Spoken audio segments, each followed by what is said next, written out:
On va se gêner sur Europe 16h, 18h30, Laurent Ruquier. Bonjour, bienvenue sur Europe 1, pardon pour cette voix difficile. On va essayer d'arranger ça. Hein. En tout cas, ils vont parler à ma place aujourd'hui. Aujourd'hui, Laurent. Michel Bernier. Stevie Boulet. Fabrice Eboué. Jérémy Michalak. Pierre Bénichou. Et peut-être Titoff. C'est pas le dernier. Ah, vous êtes arrivé sur le fil, Stevie. Hein. Sur le fil, mais je dois avouer que je suis pas tombé sur une flèche en taxi. Hein. Pourquoi? Oh, d'une lenteur, mais d'une lenteur. Mais pourquoi il roulait à 30 à l'heure. Tu viens d'où? Ah bah du 13e, du trou du cul du monde en plus alors. Ah ouais. Ils vont être contents les habitants du 13e. Ah mais ils sont adorables ces gens-là. Moi aussi. Hein. Ça m'aurait étonné que t'habites pas dans le trou du cul aussi. Mais vous venez à pied, Normalement, je viens à pied, oui.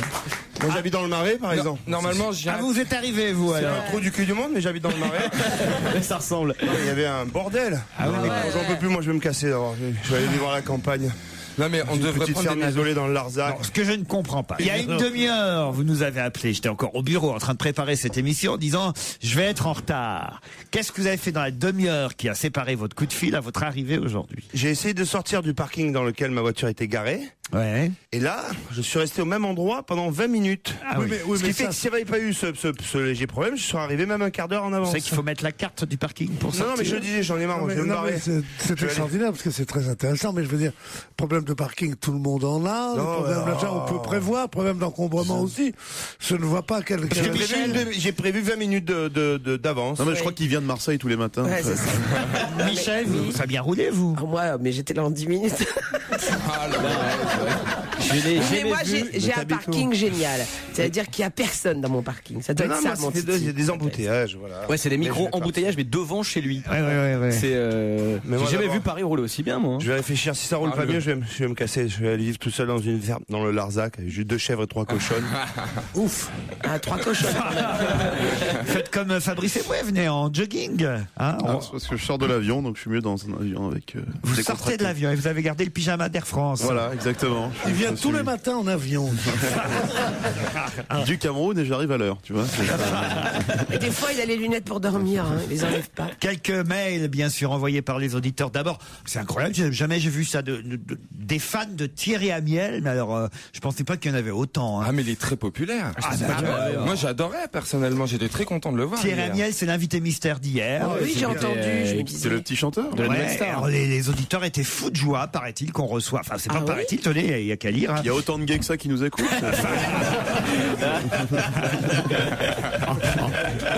Non mais attends, il a une belle voix et bel album. Non, c'est normal. Ah, une histoire envoyée pour vous, Pierre, envoyée par Bouboule. C'est Stevie qui est en train de promener son petit chien Moumoun. Nounoun. Quoi? Nounoun. À Nounoun. Ça n'a rien à voir. Stevie promène Nounoun dans la rue et il rencontre Pierre Bénichou. Eh mon Pierrot, tu sais que mon chien a un don. Et c'est pas Bruno Cocatrix qui dirait le contraire. Ah bon, que fait-il, dit Pierre. Eh ben, mon chien est expert en fellation. Ah non, j'y crois pas, j'aimerais bien voir ça. Montre-moi. Et là, Stevie dit à son chien, allez, vas-y, Nounoun. Vas-y, c'est ton Pierrot. Fais une petite gâterie au monsieur. Et le chien ne bouge pas. Allez, Nounoun. Fais une petite gâterie à Pierrot. Il faut prendre le temps d'imaginer, hein. C'est important. Arrête de faire la tête, Nounoun. Fais une petite gâterie à Pierrot. Le chien ne bouge toujours pas. Oh, festif. Bon, d'accord, mais c'est la dernière fois que je te montre.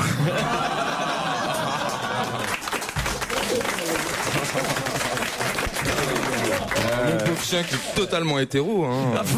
Bah, attends, il a sa femme, hein, Fifi. Hein. Ça veut pas dire que les hétéros sont tous des chiens. Elle était très connue, cette Mais- histoire. C'est surtout moi, c'est dans la rue le fait que tu très connu. c'est ça Très qui me connue, plaît. mais le fait de l'adapter à l'émission. Je te Ce montre. qui était bien, c'est le fait d'imaginer Pierre attendre, quoi.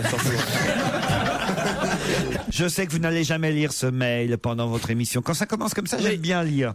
Mais je l'écris quand même. Je voudrais vous remercier pour votre émission qui m'accompagne tous les jours ici à Nottingham pendant que je prépare mes examens. Vous me donnez plein d'énergie avec votre charme, votre humour, votre intelligence, votre rire. Un petit détail, s'il vous plaît. Laissez Monsieur Bénichou tranquille. Je l'adore. Je comprends parfaitement le fait qu'il ne soit pas très au courant de ce qui se passe dans le monde technologique. J'ai 18 ans et moi-même, je me retrouve déconnecté avec ce qui se passe. Voilà. Tu m'étonnes à 18 ans être fan de Bénichou, t'es bien déconnecté déjà. Elle s'appelle Yasmina. Et c'est la risée de sa classe. Puis une petite blague, une dernière petite blague envoyée par un auditeur qui nous écrit depuis l'Australie. Il s'appelle Victor. C'est un couple d'oiseaux et leurs petits. Ils sont sur une branche d'arbre. Moi, je la connaissais pas, cette histoire. Et ce couple d'oiseaux avec leurs petits sur la branche d'arbre sont là. Et le petit, depuis quelques jours, s'est décidé à s'essayer à voler comme ses parents. Il s'approche du bord, le petit, il se lance, il se jette dans le vide et il s'écrase au sol. Pas découragé, il remonte, il retente et patatras, il s'écrase à nouveau. Il remonte en boitant et puis au moment où il va se jeter à nouveau, là, au bout de la 10e fois, ses parents le regardent. Puis, se regardant, le père demande à sa femme: alors, on lui dit au chien qu'il a été adopté? Ah, moi j'en ai une si vous voulez. Ah, allez-y. J'ai essayé, hein. Je suis pas un pro de la blague, mais essayons. Un homme rentre dans sa chambre avec une chèvre dans ses bras. Oui, sa femme est déjà au lit. Non, attendez, mais la liste. Non, Mettez-y un peu de vie quand même. Alors, c'est un homme qui rentre dans sa chambre avec une chèvre dans ses bras. Fais la chèvre. Sa femme, elle, est déjà au lit. Et il dit: regarde chérie, c'est la vache avec qui je reste quand tu m'abandonnes. Sa femme surprise lui dit: si tu étais moins con, tu te serais rendu compte que c'était une vache. Mais pas... je recommence. Attends, mais j'ai pas l'habitude. Attends, j'ai pas l'habitude. Se tromper, oui. C'est pas une vache, c'est une chèvre, elle lui dit. Et le mec, il dit: c'est pas à toi que je parle. Non, mais on l'a refait. Attends, j'ai pas l'habitude de faire des blagues. C'est la première fois que j'en fais une. Je vous signale. Ça y est, je l'ai cassé, ton Voilà, je recommence. Mais c'est pas la peine de recommencer. Non, on connaît pas la chute. Vas-y, Pourquoi? Steve. Parce que je viens de la raconter. Je savais pas que Philippe Castelli avait eu un enfant. Mais la chute, c'est pas une vache, c'est une chèvre. Il dit: c'est pas à toi que je parle. Ah ouais, bon, ouais, c'est à peu près ça.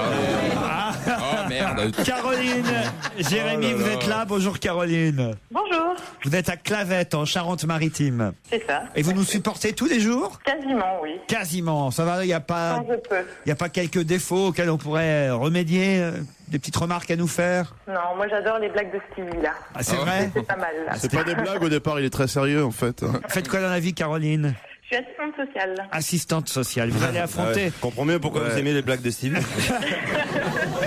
Vous allez affronter Jérémy qui est à Lyon. Bonjour Jérémy. Bonjour Laurent, bonjour à tous votre équipe. Jérém, hein, on vous appelle Jérém, je suis sûr. Bien entendu. On t'appelle pas Joujou, toi. Ou GG. Et faites quoi dans la vie, Jérém? Je suis étudiant en fait. Étudiant en quoi? En école de commerce à Lyon. En école de commerce. Vous nous écoutez régulièrement, Jérém? Uniquement par podcast, mais tous les jours. Ah oui, le soir en rentrant chez vous après les cours. Exactement. Pierre Bénichou, ça vous va? On le garde? On le garde, Pierre Bénichou, pour la rentrée prochaine? Ah oui, on le garde, mais c'est mon préféré. Parce que Pierrot est toujours inquiet au mois de mai, juin. Non, je dois te dire, je ne le suis plus. Pourquoi? C'est tout ce que j'ai à te dire. Ah non, tu vas pas partir en retraite quand même. Mais il est dans le cinéma, Pierre, maintenant, vous savez, donc c'est pour ça, il s'en fout, quoi. Ah bon? Comment ça? Il y a des rumeurs, moi, j'ai eu des rumeurs comme quoi Pierre Dans les carrément journaux spécialisés. préparait son film, donc. À Cannes, tout le monde en parlait. C'est vrai, c'était dans le journal ce week-end? Exactement. Qu'est-ce qu'il disait? Il disait que Fabien Antoniente, réalisateur de Camping 1, Camping 2, s'était offert les services du journaliste Pierre Bénichou. Ah, moi, j'ai lu que c'était Marc Dorcel, alors il y a peut-être. Ah oui, j'ai confondu. Et c'est quoi le sujet? Ah oui, c'est un film sur le monde de la nuit. Un film sur Pas du tout. Ah, c'est ce qui est écrit dans les journaux en tout cas. C'est pas du tout. C'est un film C'est sur ce qui est écrit dans les journaux, c'est peut-être pas ça, mais c'est ce qui est écrit dans les journaux. Mais faut pas croire ce qui est écrit dans les journaux bêtement et répérable. C'est qu'il est écrit dans les journaux. C'est pas en disant. Pierre peut le dire, il écrit dans les journaux. C'est sur les courses de chevaux, sur le turf. Peut-être que vous n'avez pas compris, Antoniente vous a peut-être dit, dis donc, on fait un film sur le monde de la nuit, et vous avez compris sur les courses, non? Non, mais c'est tragique parce que je suis très très content et je sais pas comment on fait. Mais tu fais quoi? Qu'est-ce qu'on fait? On prend un papier, un crayon et on marque des trucs. C'est la chose au monde que je déteste le plus, ça. Ah oui? Si je fais le clown ici, c'est parce que j'avais la hantise d'écrire des articles. Qu'un début, une fin, machin. C'était magnifique ce que je faisais, mais j'en faisais un par an. Tellement, ça me gonflait. Et là, il va me dire, présente-moi un projet. Mais qu'est-ce que je vais lui présenter, moi? Mes parents, je vais lui présenter. Ouais. Mais c'est bien que tu dises ça maintenant, surtout, quoi. Ça y est, c'est signé. Caroline, Jérémy, quand est-ce qu'on joue? Après la pub. Quand vous voulez, dit Caroline, c'est sympa. C'est Jérémy qui a gagné. Après la pub. Votre rendez-vous divertissement de l'après-midi se poursuit évidemment sur Europe 1. Si on va gêner avec Laurent Ruquier, avec vous, chers auditeurs, c'est le moment de jouer. Europe 1, on va se gêner. Attention, challenge. auditeur contre chroniqueur. Cette semaine, c'est un séjour de 2 nuits à Cannes, à l'hôtel Martinez, que nous vous offrons. Quand tout le monde est parti. Le célèbre palace de la Croisette. Justement, vous serez au calme pour bénéficier du spa du 7e étage, mais aussi de la plage du Martinez ou de la piscine extérieure chauffée à 30 degrés toute l'année, je le rappelle. Prête, Caroline? Prête. Jérémy aussi? Au taquet. Au taquet. Où était le général Blazic juste avant de mourir? C'est la question que je vous pose pour partir à l'hôtel Martinez. Où était le général Blazic juste avant de mourir? Où était précisément le général Blazic? Il est mort pendant une guerre? Non. C'est un général français? Ce n'est pas un général français. Il est mort récemment? C'est un général serbe. Il est mort le 10 avril dernier, pour tout vous dire. C'est un général Il serbe. était dans le crash de l'avion qui s'est écrasé en Pologne avec le président. Oui, mais j'ai dit précisément. Quelle partie géographique? Ah bah il était dans le cimetière. Non, attendez, on laisse quand même parce que Jérémy a trouvé une bonne partie de la Il réponse. était dans le cockpit, il était dans le... Bonne réponse de Jérémy. Eh oui.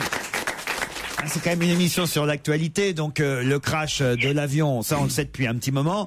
Le fait que le général y soit, ça on le savait depuis un petit moment aussi. Mais ce qu'on apprend aujourd'hui, et c'est ce que révèlent les boîtes noires, c'est qu'outre les pilotes, il y avait quand même aussi le chef de l'armée de l'air polonais qui était présent dans le cockpit, le général Andrzej Blazic, ce qui laisse à supposer qu'il y aurait peut-être eu des pressions quand même sur les pilotes pour qu'ils atterrissent là où effectivement il y avait des difficultés, puisque brouillard il y avait. À moins qu'il soit allé là-bas simplement pour le plaisir d'être dans le cockpit, comme il était général de l'armée de l'air lui aussi. Peut-être que malgré toutes les heures de vol qu'il avait, il n'était pas Blazic et qu'il voulait qu'il soit dans le cockpit.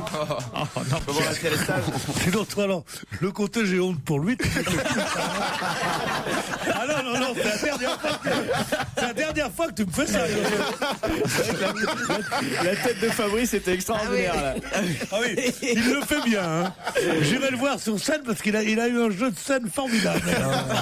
Ouais, ça avait l'air habité. Vous pourrez aller voir dans presque douloureux. Tu vois. Vous pourrez aller voir dans le film de Michael Youn, vous verrez, il a des expressions. Oh bah dans un film avec de Michael Youn, il peut être que bien. Hein. C'est bien le film ou pas alors? Ah bah il est très bien, ouais. Il sort quand? Le 16 juin. Le 16 juin. Il n'y a pas un problème avec les films qui sortent au mois de juin, non? Bah, c'est surtout qu'il y a la Coupe du Monde en même temps. Mais c'est pour que ce soit discret ou c'est parce que c'est... C'est pour que ce soit Ah discret. non, il y a une grosse promo, attention, qui arrive. C'est pour que ce soit discret, comme toujours quand on sort un film, on espère que ça sera discret. Non, ça. Et que les gens iront pas, et on le met en général dans une avenue à l'abri du pognon, comme ça, tout Ah, depuis qu'il est dans le cinéma. Ah non, mais tu sais, nous, connaît tout, il connaît toutes les scènes. nous, dans la profession, le mercredi, on sait si ça marche. Mais vous jouez quoi dans ce film, Fabrice? Je joue c'est sur le personnage de Michael Youn, là, qui faisait Fatal, là, les fameux clips qui ont. Fatal Bazooka. Exactement. Et je joue le manager, en fait, une sorte de Don King de la musique. Le 16 juin. Ah, pourquoi vous vous marrez, Jérémy? Non, ça s'annonce d'être un très bon film, au contraire. Ah ouais. Ferme ta gueule, je vais faire la promo tout seul. Hein, parce que là... Ce que j'aime, c'est le au contraire. Vous partez pour Cannes, pour le Martinez. Alors, merci beaucoup. Jérémy, avec qui vous partez? Je pense que je vais l'offrir à mes parents. À vos parents, ouais, génial. Les parents de Jérémy vont pouvoir s'offrir un week-end sur la Croisette. C'est sûr, un ennui de faire des trucs à tes parents. Tu crois que tes parents, ils t'auraient offert le truc? Ils sont égoïstes, les parents. Arrêtez avec les parents. Les parents, ce qu'ils aiment, c'est qu'on les fasse pas chier. Et les voyages sur la Côte d'Azur, ils en ont rien à foutre. Mais attends, Pierre, je les envoie pour m'en débarrasser après. Alors là, tu ne peux pas être quelqu'un de tout à fait mauvais, si tu veux. Et ils pourront bénéficier du restaurant Le Relais et d'un repas offert par le chef Christian Sinicropi. Merci et bravo Jérémy. Caroline, une autre fois. On va se gêner sur Europe 1 avec Laurent Ruquier. Jusqu'à 18h30. Allez, on retourne au studio Merlin d'Europe 1 très justement pour la suite d'On va gêner. On retrouve Laurent Ruquier avec son complice et l'ami Polo qui nous rejoint, bien sûr. Une info, une enquête, un défi. C'est le challenge Vermus. Bonjour Paul. Bonjour Laurent. Je suis obligé évidemment avec les auditeurs de vous mettre un peu le nez dans votre, comme on dit chez Paul, hein, puisque vous nous aviez annoncé que Johnny Hallyday rentrait quand, Paul? Oui, Laurent, je vous signale que j'ai commencé ma chronique en vous disant c'est probablement à l'heure. Maintenant, je vais vous dire la vérité. Je savais qu'il arrivait dimanche, mais je n'étais pas en droit de le dire, même à vous, Laurent, même à vous. Ah oui. Donc, j'ai dit vendredi de façon à ce qu'il n'y ait pas trop la foule à Roissy. C'était gagné. votre connivence.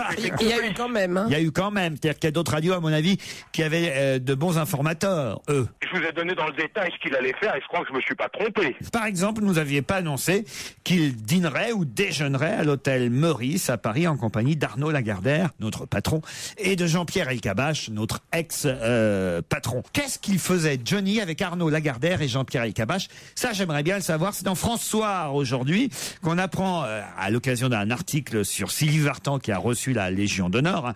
Tout Paris y était, David Hallyday, Nathalie Baye, Besnéard, Barbelivien, Jean-Marie Perrier, Séguéla, Cardin, Chantal Goya, Jean-Jacques Debout, le chanteur Raphaël, Dave, mais il n'y avait pas de Johnny. On nous dit, pourtant, Johnny, lundi soir, a été aperçu au restaurant de l'hôtel Meurice avec Arnaud Lagardère et Jean-Pierre Elkabbach. Qu'est-ce que faisait Johnny avec notre patron? Moi, j'aimerais bien savoir, Paul. Je vais vous le dire avec la plus grande des précisions et sans la moindre erreur. Est-ce que ce serait pas Johnny qui serait notre futur directeur? Je ne sais pas qui sera notre futur directeur, mais sur ce qui s'est passé avant-hier soir au Meurice, je vais tout vous dire. Roland Garros. Alors là, moi, j'aimerais avoir les chances françaises, Paul. Là, il faut vous mouiller un peu. Je vous demande pas un pronostic, je vous demande d'enquêter vraiment auprès de vos copains journalistes sportifs. Qui sera le dernier ou la dernière française en liste, hein, alors donc côté homme et côté garçon. Et puis, bien sûr, qui sera le gagnant final? Mais enfin, ça, il y a des chances que ce soit Nadal. Je vous demande pas vraiment de vous mouiller, hein. Mais sur les Français, surtout. Oui, d'accord. Vous y êtes à Roland-Garros cette année, Paul? Laurent, c'est pas en étant sur place qu'on en sait plus. Vous savez, souvent, les nouvelles, elles viennent de l'extérieur. Vous passez toujours vers 12h30, 13h au moment où, dans le village, au moment où on commence... L'un dans l'autre, oui. Au moment où on commence à déjeuner gratis, hein. Non, écoutez, arrêtez. Je vous en supplie, Laurent. À mon âge, maintenant, je crois que je peux payer mon addition au restaurant, non? C'est vrai, c'est vrai. T'as même du mal à le dire. Il vient d'apprendre le mot. Ouais. Ça se paye à la fin, l'addition? Soyez pas jaloux. Hier, au Conseil constitutionnel, Valéry Giscard d'Estaing et Jacques Chirac étaient tous les deux présents pour la première audience publique du Conseil constitutionnel. Jamais ça n'avait eu lieu. Le Conseil des sages s'est réuni donc en présence des journalistes. D'habitude, c'est secret. Et on nous avait dit que, généralement, les deux anciens présidents, qui sont membres de droit, je le rappelle, Giscard et Chirac, n'étaient jamais présents en même temps. Alors, est-ce que hier, ils étaient présents en même temps, justement pour les caméras, ou est-ce que c'est devenu finalement une habitude? Ils se sont habitués l'un à l'autre et ils acceptent de venir de temps en temps ensemble. Bref, j'aimerais connaître les coulisses des retrouvailles entre Giscard et Chirac au Conseil constitutionnel. Là, il vous suffit d'interroger évidemment Jean-Louis Debré, le président. Oui. Hein? Oui, mais enfin, vous savez qu'il aura quand même la langue de bois, un langage diplomatique. Non, pas à vous. Peut-être pas à moi, mais enfin, en tous les cas, ce que je peux vous dire déjà, avant de mener mon enquête... Vous n'êtes pas obligé de lui dire que vous allez nous le raconter, Paul. Non, vous savez bien, mais avant de mener mon enquête, ce que je peux juste vous dire, c'est qu'il y a une véritable détestation entre les deux hommes, Giscard et Chirac. Oui, mais ça, je viens de vous le dire, c'est dans la question, ça. Vous venez de me le dire, et moi, je vous le répète. Ouais. Ça vous rentre bien dans la tête. Une question, Paul. Quand vous appelez quelqu'un comme ça pour avoir des infos, vous ne le dites pas, j'espère que c'est pour nous et que vous allez répéter après à l'antenne. Il y a une déontologie. Pour certains, je le dis pas, et pour d'autres, je le dis. En général, je le dis pas, faut jouer faux d'herche. Hein. Ah ouais. Alors, par exemple, vous allez appeler Jean-Louis Debré. Comment vous allez faire? Je suis Jean-Louis Debré. Eh ben, écoute, alors je fais le numéro du Conseil constitutionnel. Bonjour, oui, qui est à l'appareil? Oui, Paul Vermus. À quel sujet? Je dis c'est personnel. Normalement, il raccroche à ce moment-là. Hein. Non, je connais bien le président Debré. Ouais. En général, je l'ai, puis il n'y a pas de raison que je l'ai pas. Je déjeune assez régulièrement avec lui. J'ai même déjeuné avec lui. Alors, attendez, je fais Jean-Louis Debré. Ah, bonjour Paul. Qu'est-ce qui se passe? Qu'est-ce que je peux... Bonjour, président. Qu'est-ce que je peux faire pour toi? Non, je vous vois. Ah, qu'est-ce que je peux faire pour vous, Paul? Bon, c'est pas facile à vous dire, mais voilà, je mène une enquête très privée et je suis un peu dans l'embarras. Voilà, après quelques années, je voudrais vraiment savoir quelles sont les relations entre celui qui est à votre droite et celui qui est à votre gauche au Conseil constitutionnel. Ils étaient vraiment, président? C'est pas convaincant, hein? Ah oui. Non.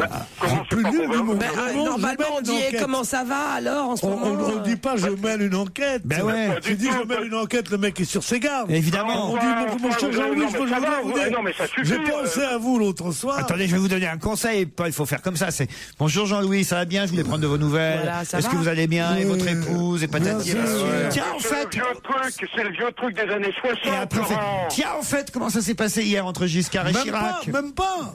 On dit tiens, ça doit être un drôle de boulot que vous avez. Non, vous voulez m'apprendre surtout avec cette haine entre les deux. Ouais. Ah oui, voilà. Ils sont jamais ensemble, hein. Il va dire oui, justement, ils étaient là hier ensemble. Et voilà, Paul. Et à ce moment-là, vous dites ah bon, et comment ils se lançaient des éclairs, ta gueule? Ils se lançaient des éclairs? C'était comment? Pas du tout, voilà. Je mène une enquête, hein, je voudrais savoir, on va te dire, allez donc apprendre votre métier. Enfin, moi je ne le dirais pas, mais Jean-Louis Debré le dirait. Non, il est très courtois avec moi, en général il est même assez indiscret, souvent il dit je parle pas. Il finit par tout me raconter. Je ne supporte pas que vous me donniez des leçons de journalisme. J'ai une dernière petite question envoyée par un auditeur, Paul. Non. Une mission pour vous. Pourquoi François Fillon porte-t-il toujours des chaussettes rouges lorsqu'il se rend à l'Élysée? Faut-il y voir et y lire un message subliminal, demande notre auditeur. Ouais. Le message subliminal, je le connais. Ah oui? C'est que celui qui avait le Premier ministre qui avait trahi son président, c'était Balladur, et il avait toujours des chaussettes rouges qu'il achetait au Vatican. Chez le bonnetier du pape. Alors peut-être qu'il met les chaussettes rouges et que c'est un message subliminal, non pas pour le président, mais pour lui-même. Chaque fois qu'il regarde ses chevilles, il se dit « je vais trahir, tel Judas ». Voilà, c'est tout. Voilà, c'est pas du vermus, ça c'est autre chose. Voilà. Si vous avez une autre explication, Paul, vous n'hésitez pas surtout. Hein. J'en aurais sûrement une parce que ce monsieur Je sais tout de Bénichou commence sérieusement à m'énerver. Je préfère maintenant qu'on se quitte. Rendez-vous avant 18h. On va se gêner sur Europe 1 avec Laurent Ruquier. Jusqu'à 18h30. On est bien tous ensemble sur Europe 1. En plus, jusqu'à 18h30, c'est On va gêner avec Laurent Ruquier. À ses côtés aujourd'hui, Pierre Bénichou, Michel Bernier, Stevie, Fabrice Eboué, Jérémy Michalak et le Marseillais, c'est Titoff. On va se gêner sur Europe 1. Modou. Petite phrase assassine. Grosse connerie. Question citation. Qui a dit pour la première fois les États-Unis ont leur chance pour la Coupe du Monde de football? Domenech? Non. Obama, ouais. Pas Barack Obama. Un Américain? Hillary Clinton? Non, un Américain. Bill Clinton? Non, un Américain. Une Américaine. Non, un Américain. Tony Parker. Non, un Américain qui s'intéresse au foot, et c'est assez rare, hein, je dois dire, parce que le football, notre football, vous savez, c'est pas vraiment... Larry King? Non. Le fils Noah. C'est quelqu'un qui a 6 ans a écrit dans son journal intime « Le football est ma vie ». Il jouait au foot lui-même? Oui, et je suis encore un grand fan de foot. Ah, Kerry? John Kerry? Non. On te reconnaît. John McCain? Non. C'est un politique? Non. Bill Clinton? Non. C'est un acteur. C'est un acteur connu. Un acteur. Sean Penn? Non. George Clooney? Non. Bruce. Non. Un acteur qui tourne encore aujourd'hui? Oui. Tom Cruise? Tom Cruise. Michael. Non. Michael Douglas. Non. Mel Gibson? Non. Il était à Cannes? Kirk Douglas. Non. Russell Crowe? Non. Il était à Cannes ou pas? Et Russell Crowe, il est australien. Je ne crois pas qu'il fut à Cannes. Ben, il est archi connu quand même. Un grand acteur? Robert Très De Niro. connu, Robert De Niro. Pierre Bénichou? Non. Américain, j'ai dit un grand acteur, mais américain. Un grand acteur américain. Ouais. Bill Cosby? Non, plus jeune. Al Pacino. Plus jeune. Plus jeune. Genre de nouvelle génération. quoi. Ouais, Et nouvelle Matt génération. Damon. Orlando Bloom. Ashton Kutcher? Non. Il aurait pu dire ça, Ashton. Pierre, c'est pas parce que vous connaissez pas les nouveaux comédiens Mais Ashton américains. Kutcher, je le connais très bien. D'ailleurs, je vais peut-être le faire tourner dans mon film. C'est les shérifs de Mimour. C'est pas Ashton Catcher, il est pas Catcher. Kutcher. Ashton Kutcher au PMU. Ah, le beau gosse là. Josh Arnett? Arnett, ouais. Ah, Josh Arnett. Elle est beau, lui. Ah oui? Ah ouais. Johnny Depp, c'est pas Johnny Depp? Non plus. Et c'est pas Josh Arnett non plus. Il est marié à une femme célèbre? Non, je crois pas. Non, Il a fait des personnages style Spider-Man. Il a fait des personnages que Stevie aime bien, en tout cas. Ah bon? Bourriquet? Non. Que Stevie aime bien? Batman? Non. Tobey Maguire? Ah non. Il s'appelle Toby, ça te peut être. Toby. C'est un chien. C'est pas celui qui jouait dans le lauréat? Non. Ça, c'est Dustin Hoffman. Dustin Hoffman, parce qu'il a un personnage que... Je vous ai dit un jeune comédien, Dustin Hoffman, vous voyez, Pierre. Et quand vous dites que... Il a à peu près votre âge aujourd'hui, Dustin Hoffman, vous voyez. Hein? Hunter Parrish? Tu qui ça? Hunter Parrish, non, c'est pas lui. Ça sent l'acteur de C'est l'acteur qui joue dans Twilight. Moi aussi, j'allais le dire. Tu me l'as ôté de la bouche. Hunter Quand vous dites Parrish. qu'il a joué dans des rôles que Stevie aime bien, qu'est-ce que vous entendez par là? Gary Cooper? Priscilla, folle du désert? Pas Gary Cooper. Non, mais pas si loin. Michel Serrault? Non. Celui qui joue dans Brokeback Mountain. Exact. Mais il est mort. Il est mort. Non, mais si, on ne connaît que lui, il a joué aussi dans Le Jour d'après. Exactement. Ah, merde, son nom The m'échappe. Day After. Ouais. Et il s'appelle. Il était dans Le Jour d'après. Il était Oui, je vois dans Brokeback Mountain. Il était dans Zodiac. Dans Zodiac. Elisabeth Tessier. Et il est aujourd'hui à l'affiche d'un nouveau film qui sort ce mercredi, Prince of Persia. Ah, c'est comment il s'appelle Jack machin là.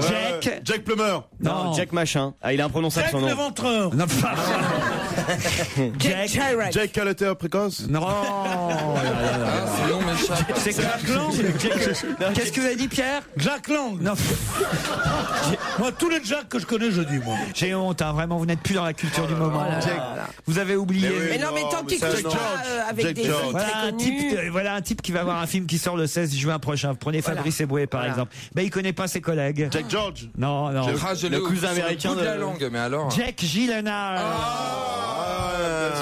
Jack Gyllenhaal. Mais c'est pas possible que la question soit si évidente, la réponse soit si évidente. C'est pour ça que je l'ai pas dit.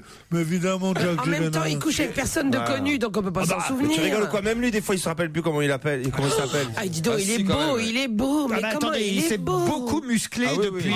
Brokeback. Il s'est musclé énormément dernièrement. Oh, il est beau, hein. Depuis Brokeback Mountain, il a beaucoup changé. C'était pour se défendre. Il est horrible. Mais non, mais là, il joue le prince de Perse. C'est l'adaptation du jeu vidéo, surtout. C'est effectivement un film qui normalement devrait cartonner, qui sort aujourd'hui. Qu'est-ce qu'il y a? C'est devenu un homme depuis Le Jour d'après. Parce que la nuit d'avant, il était pas terrible. Non, mais c'est vrai, vous avez raison. Il a fait la muscu, quoi, comme dans Le Jour d'après. Vous vous souvenez, Pierre, c'est lui qui se réfugiait dans la bibliothèque de New York parce que tout New York était sous la neige. Alors lui, il n'arrêtait pas de dire il faut pas sortir de la bibliothèque. Lui tout seul dans la bibliothèque de New York. C'était le petit jeune dont le papa essayait de sauver la vie. Il était avec son chien, et puis la fille, elle l'aimait pas lui, elle aimait l'autre, mais finalement, elle a quand même compris. Après, elle est tombée malade, elle a failli avoir une septicémie. Et puis il y avait Chimène Badi qui chantait à la fin, c'était trop bien. Et puis il fallait sauver la Bible de la bibliothèque. Et son chien essayait de le sucer. Non, c'est pas ça. Ça, c'est le remake français avec Pierre, c'est autre chose. Le directeur du collège Fauqueux à Beauvais va mener une enquête aujourd'hui pour savoir quoi. Qui a jeté la bouteille d'eau sur Sarkozy? Qui a jeté la bouteille d'eau sur Nicolas Sarkozy? Bonne réponse de Stevie.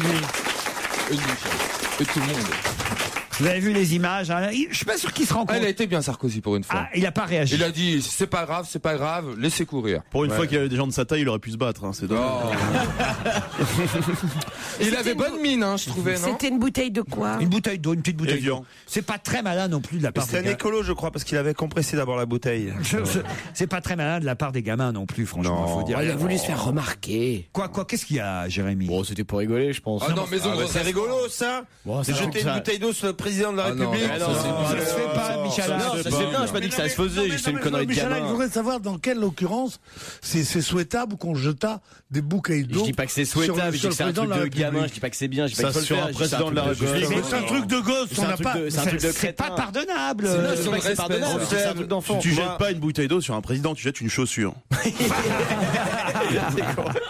C'est vrai. Tu jettes de l'opprobre. Ah non, mais vous, c'est le début. Alors, c'est la porte ouverte. Non, j'ai pas dit qu'il fallait le faire. Je dis pas que c'est bien. Je dis que c'est un truc de gamin de lancer une chaussure. C'est pas un truc. Mais c'est pas parce que c'est un truc de gamin que c'est justifiable. Mais non, j'ai pas dit que c'est justifiable. Pour jeter une bouteille d'eau sur le président de la République, c'est quand même grave. Ça veut dire qu'un gamin, qu'est-ce qu'il lui ferait? Il serait capable de lui péter la gueule? Enfin, c'est grave. Non, mais ils ont plus de limites. Il l'aurait pas fait sur De Gaulle, il le fait que sur un petit. Moi, je suis assez d'accord avec Stevie pour une fois. Il y a plus de limites aujourd'hui. Non, c'est Jérémy qui a pas été bien sur ce coup-là. Non, vous me faites dire ce que j'ai pas dit. C'est pas grave, c'est déjà. Moi, j'ai pas dit c'est pas grave, putain. Clairement, si, le fait de dire c'est un truc de gamin, ça veut dire c'est pas grave. Non, je veux dire que c'est un pari à la con qu'on fait des enfants. Je veux dire, il y a pas. C'est grave parce que c'est antisémite. C'est antisémite ce que tu as dit. Écoute, c'est la première grave erreur de ta carrière. Non, je vous jure, Jérémy, vous m'avez déçu sur ce coup-là. Pour un rédacteur en chef d'une émission de télé sur France 4. Qu'on comprenne bien, Jérémy. Jérémy avait envoyé un Twix sur Mitterrand, je me rappelle très bien. Franchement, dire c'est un truc de gamin, c'est commencer à justifier le gamin. Voilà, ouais. Mais c'est, enfin, voyons, Jérémy. Explique-toi maintenant, Jérémy. C'est une bouteille d'eau qui est vide, il n'y a pas d'intention de nuire, de blesser. Mais c'est un pari à la con qu'ils ont trop dû faire deux gamins. Je dis pas que c'est bien, au contraire. Si toi, un garçon de 10 ans qui fait un pari à la con avec un autre pour noyer un bébé, tu dis, oh, ils ont dit, on va le mettre dans l'eau, on va rigoler. Bon, si c'est les mêmes qui jettent des pierres, tu sais, au-dessus des autoroutes avec, sur les ponts. Putain, c'est pas on rigole. Non, mais Jérémy, là, tu vas très loin. Moi, tu m'as choqué, Jérémy. Moi, je le dis tout de suite. D'ailleurs, toi, tu repars dans de Larzac tout de suite. Non, en plus, je me suis endormi. Je me suis endormi devant ton émission, le cul c'est c'est à cause de moi que t'arrives en retard à l'émission. Non, au contraire, pour une fois, je me suis couché tôt puisqu'il était même pas 1h du matin. Eh ben, c'est des émissions comme ça qui donnent envie aux gamins de jeter des bouteilles. Voilà. Alors, qu'est-ce que tu préfères? Tu préfères quand c'est long ou tu préfères quand c'est court? Moi, je continue pas cette émission. Je continue pas cette émission si Jérémy la continue. Non. Non, Jérémy, c'est vrai, j'ai été déçu. Voilà. Non, parce que écoutez, merci Laurent. La phrase, et vous êtes d'accord, Pierre, la phrase, c'est un truc de gamin, c'est le début mais ils auraient jeté du laxisme. Tais-toi, Dieudonné, tais-toi. Il lui aurait jeté une pierre, je sais pas quoi, mais ça serait terrible. Mais là, il lui jette une petite bouteille d'eau. Mais c'est pareil, enfin. Non, c'est l'acte qui est grave. Je pense pas que ce soit pareil. Arrêtez d'embêter Juju, il regrette déjà. Non, justement, il vient de dire que non, il regrettait pas. C'est ça le problème. Alors dégage. C'est ça le problème. Si publiquement il disait je regrette ce que j'ai dit, c'est parce que j'ai dit. C'est moi qui disais je le ferai plus. C'est moi qui ai jeté la bouteille. Je le connais. Peut-être vous en plus. On me confond souvent avec les élèves de 6e. C'est vrai. Vous êtes d'accord, Fabrice? Là, il a dérapé. Là, tu vas trop loin, c'est tout. J'espère que Bompard a entendu, en tout cas. Je m'en fous, le prochain président, c'est Johnny. Non, Jérémy, non. Là, il faut quand même que. Vous êtes resté trop potache. C'est vrai? Ah ouais, trop fun radio. Ouais. Michel. Non, mais c'est pas ça. Il a voulu minimiser l'affaire, Jérémy, en pensant que c'était un truc de gamin et que c'était pas plus fort que ça. C'était réfléchi. Alors que non, mais mon Jérémy, je vois bien, c'est un être tendre et délicat. C'est déjà votre Jérémy, traître. Mais non, mais c'est ça en fait. C'était des magos, style comme sur Fun ou quoi, tu vois. C'est pas grave, on s'en fout. J'ai pas dit c'est pas grave. À quel moment j'ai dit ça? Alors que risque le gamin en fait? J'avais pas pensé à ça. C'est pire, c'est démago. C'est démago, C'est démago vis-à-vis d'un public qui veut dire c'est Sarko, donc on s'en fout. Il est cool, c'est Jérémy Michalak. Mais Jérémy est en train de tomber en dépression. Venant d'un mec qui fait plus de 200 000 € par mois, qui risque d'avoir un contrôle fiscal à cause de ça, ça regarde. Bon, on va les mettre en tôle avec le casse-toi pauvre con, avec le mec qui l'avait traité de reculé aussi en Bretagne. On va tous les foutre en tôle ensemble. Eh ben, il nous a mouché, hein. Non, il nous a pas mouché. Non, mais qu'est-ce que tu veux dire sur Sarkozy? Les 3 fois où il a réagi, descend pauvre con, vient le dire ici, ou machin, tout ça, eh ben, je trouve que c'est très bien qu'il ait fait ça. Non pas parce qu'il faut répondre à ces provocations qui sont stupides, parce que je trouve que c'est le premier président de la République qui ne soit pas méprisant. Chirac, il disait enculé, on lui disait, il faisait Jacques Chirac. Bon, tu vois, il faisait comme ça. Il y en a d'autres qui faisaient rien du tout, comme si ces gens-là n'existaient pas. Et ben lui, il leur parle comme à des égouts. Je pense que justement, vous trompez, Pierre. C'est l'inverse qu'il faut penser. C'est parce que justement, le président de la République ne s'est pas mis dans son vocabulaire et dans ses agissements, dans la fonction et la stature d'un chef d'État, qu'on lui balance des bouteilles d'eau sur lui. Si c'était Mitterrand, Chirac ou De Gaulle, eh ben les gosses n'auraient peut-être pas fait ça. C'est parce que justement, il s'est mis au niveau du peuple qu'on ne considère pas au-dessus. Plus tout à fait la même époque non plus. Enfin, il y a un truc aussi, c'est que maintenant tous les faits et gestes sont filmés constamment, aussi bien par la télé que par les gens par téléphone. Tout ça avant, il y avait peut-être qu'il s'en passait plein et qu'on voyait pas parce que c'était pas filmé. Le président avait soif. Moi, je vous ai raconté ce qui était arrivé à Raymond Barre. Allez-y.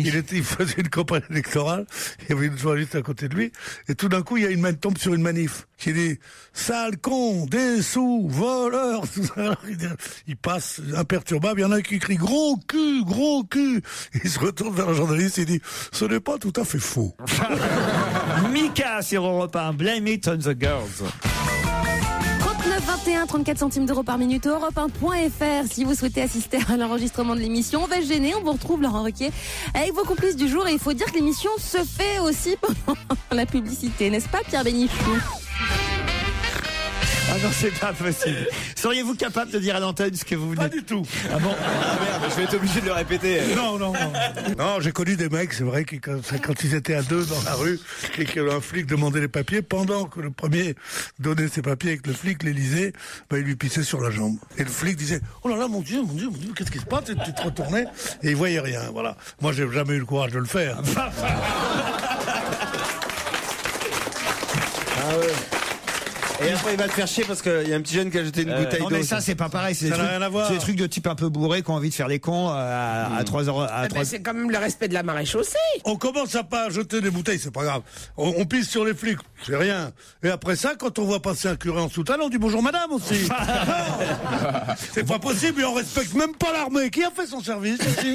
Votre papa a dû en faire du genre, Michel. Mais il n'était pas trop comme ça, lui. Ah non? Non, pas à faire des choses comme ça. Non. Il mettait sa bite dans le champagne dans les restaurants. Ça, oui, c'est ça. Quand tu dis ça, il n'était pas le genre à faire un truc comme ça. Il faut que j'en avoir à ma bite, c'était son grand truc. Enfin, Jérémy, vous venez de perdre votre place de chouchou au profit de Stevie. Oh, merci Laurent. Continue. Alors, qu'est-ce qu'il faut que je fasse pour retrouver ma place? Ça finit jamais. Il faut que tu se potes maintenant. Tu vois, Pierre, t'as fini par y arriver, à être au niveau de l'émission. Voilà. Attends, c'est pour Bienvenue parmi nous. Voilà, Pierre, tu vois, on est bien avec dire des trucs comme ça. Qu'est-ce qu'on pourra voir en 3D ce soir si on va au cinéma MK2 Bibliothèque? La nouvelle star. La nouvelle star. Bonne réponse de Fabrice Eboué. Et voilà, tu vois, là, il est pas à une période. Et voilà. Voilà, tu vois. À une période, tu aurais dit bonne réponse de Joujou. Et là, il dit l'autre. Et voilà. Et là, c'est bonne réponse de Boubounet. C'est surprenant, la nouvelle star en relief. J'ai pas compris l'intérêt. Et surtout, pourquoi au MK2 Bibliothèque? C'est vrai. Moi, j'avais reçu un SMS sur mon iPhone pour me dire qu'au MK2, on jouait en 3D. Qu'est-ce que c'est que ce truc-là? En 3D, au MK2, sur mon iPhone, un SMS.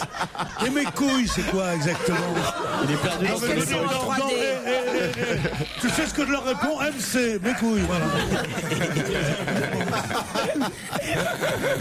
Et tu reçois les résultats sportifs aussi.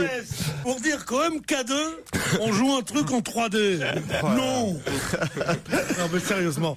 Non, mais la vraie question, c'est quel intérêt de mettre la nouvelle star en relief? Les nichons de Léo. Ah oui, peut-être les robes de Virginie Guillaume. Guillaume. Et Luce aussi. Luce. Elle chante, elle danse, elle est pas mal, elle. Ça doit être sympa en relief. Ouais. Très sympa. Vous pensez pas à Luce, je suis sûr. Hein? Non, à Ramon. Oh la vache. C'est pas vrai. À mon avis, Ramon, ce soir, il sort. Alors ça y est. Non, mais non. Attendez-le à la sortie. Mais viens avec ton chien, ça peut l'intéresser. Les filles l'adorent. Ramon, le naturiste. Oui, voilà, il faut expliquer à Pierre que Ramon, c'est un des candidats de la nouvelle star, qu'on verra donc en relief ce soir au MK2 Bibliothèque et sur le nouveau canal 3D de la télévision d'Orange, accessible avec des téléviseurs adaptés et des lunettes. Hein. Ah oui, c'est la totale. Il en faut des trucs. Hein. Faut vraiment avoir envie de regarder la nouvelle star. D'autant qu'il y a France-Costa Rica ce soir. En plus, alors, évidemment. France-Costa Rica, elle a gagné la nouvelle star? Qui ça? France-Costa Rica. C'est une chanteuse brésilienne, France-Costa Rica. France-Costa Rica. Elle chante en duo avec Ramon, c'est ça. C'est le match de ce soir, France-Costa Rica, Pierre. On va voir. Oui. Mais on le voit en 3D ou en 2P? Non, on va voir si Raymond Domenech va adopter Ramon Domenech, le fameux 4-3-3, c'est-à-dire retour à 3 attaquants, 3 au milieu de terrain, dont 2 offensifs. Bien sûr.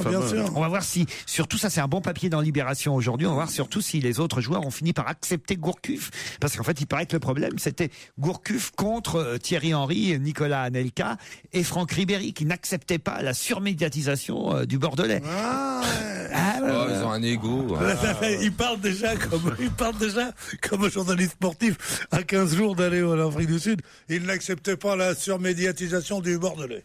Il est beau comme un chose. Alors là, mais c'est ça qui les emmerde. Moi qui suis pas de votre religion, je peux vous dire qu'il est superbe. Moi je suis plus rebeu, plus Anelka. Alors surtout qu'il est antillais, tu dis n'importe quoi. Merde, je savais pas. Je suis plus rebeu, je suis plus Anelka, n'importe quoi. Il est antillais comme toi. Il y a qu'un rebeu ici et c'est toi. Attends, mais il vient de dire à Fabrice il est antillais comme toi, il est pas antillais, il est camerounais lui. Alors le mec, bon là c'est des basanés, retiens ça comme ça tu seras bien. Youssouf, merde. Moi, je préfère Youssef. Youssouf, ça me fait penser à quelque chose d'horrible. Ah bon, pourquoi? Bah, Youssouf Fofana, c'est pas très, très bien, quoi, le pauvre Ilan. C'est pas très très bien, non, c'est le moins qu'on puisse dire. Je préfère qu'ils disent Youssef à la rigueur, mais Youssouf. Peut-être que Michalak va finir dans le gang des barbares. Non, comme ça. C'est pas grave. C'est pas grave. C'est un truc de jeune, ça va. C'est potache. Mais non, mais... C'est rien. Qu'est-ce que vous êtes con alors, putain. Mignonne comme il est, il va finir dans le gang des Barbies, moi. On se retrouve après les titres de 17h. Laurent Ruquier sur Europe 1. On va se gêner. C'est la deuxième heure d'On va se gêner, toujours avec Michel Bernier, Pierre Bénichou, Stevie Boulet, Fabrice Eboué et Titoff.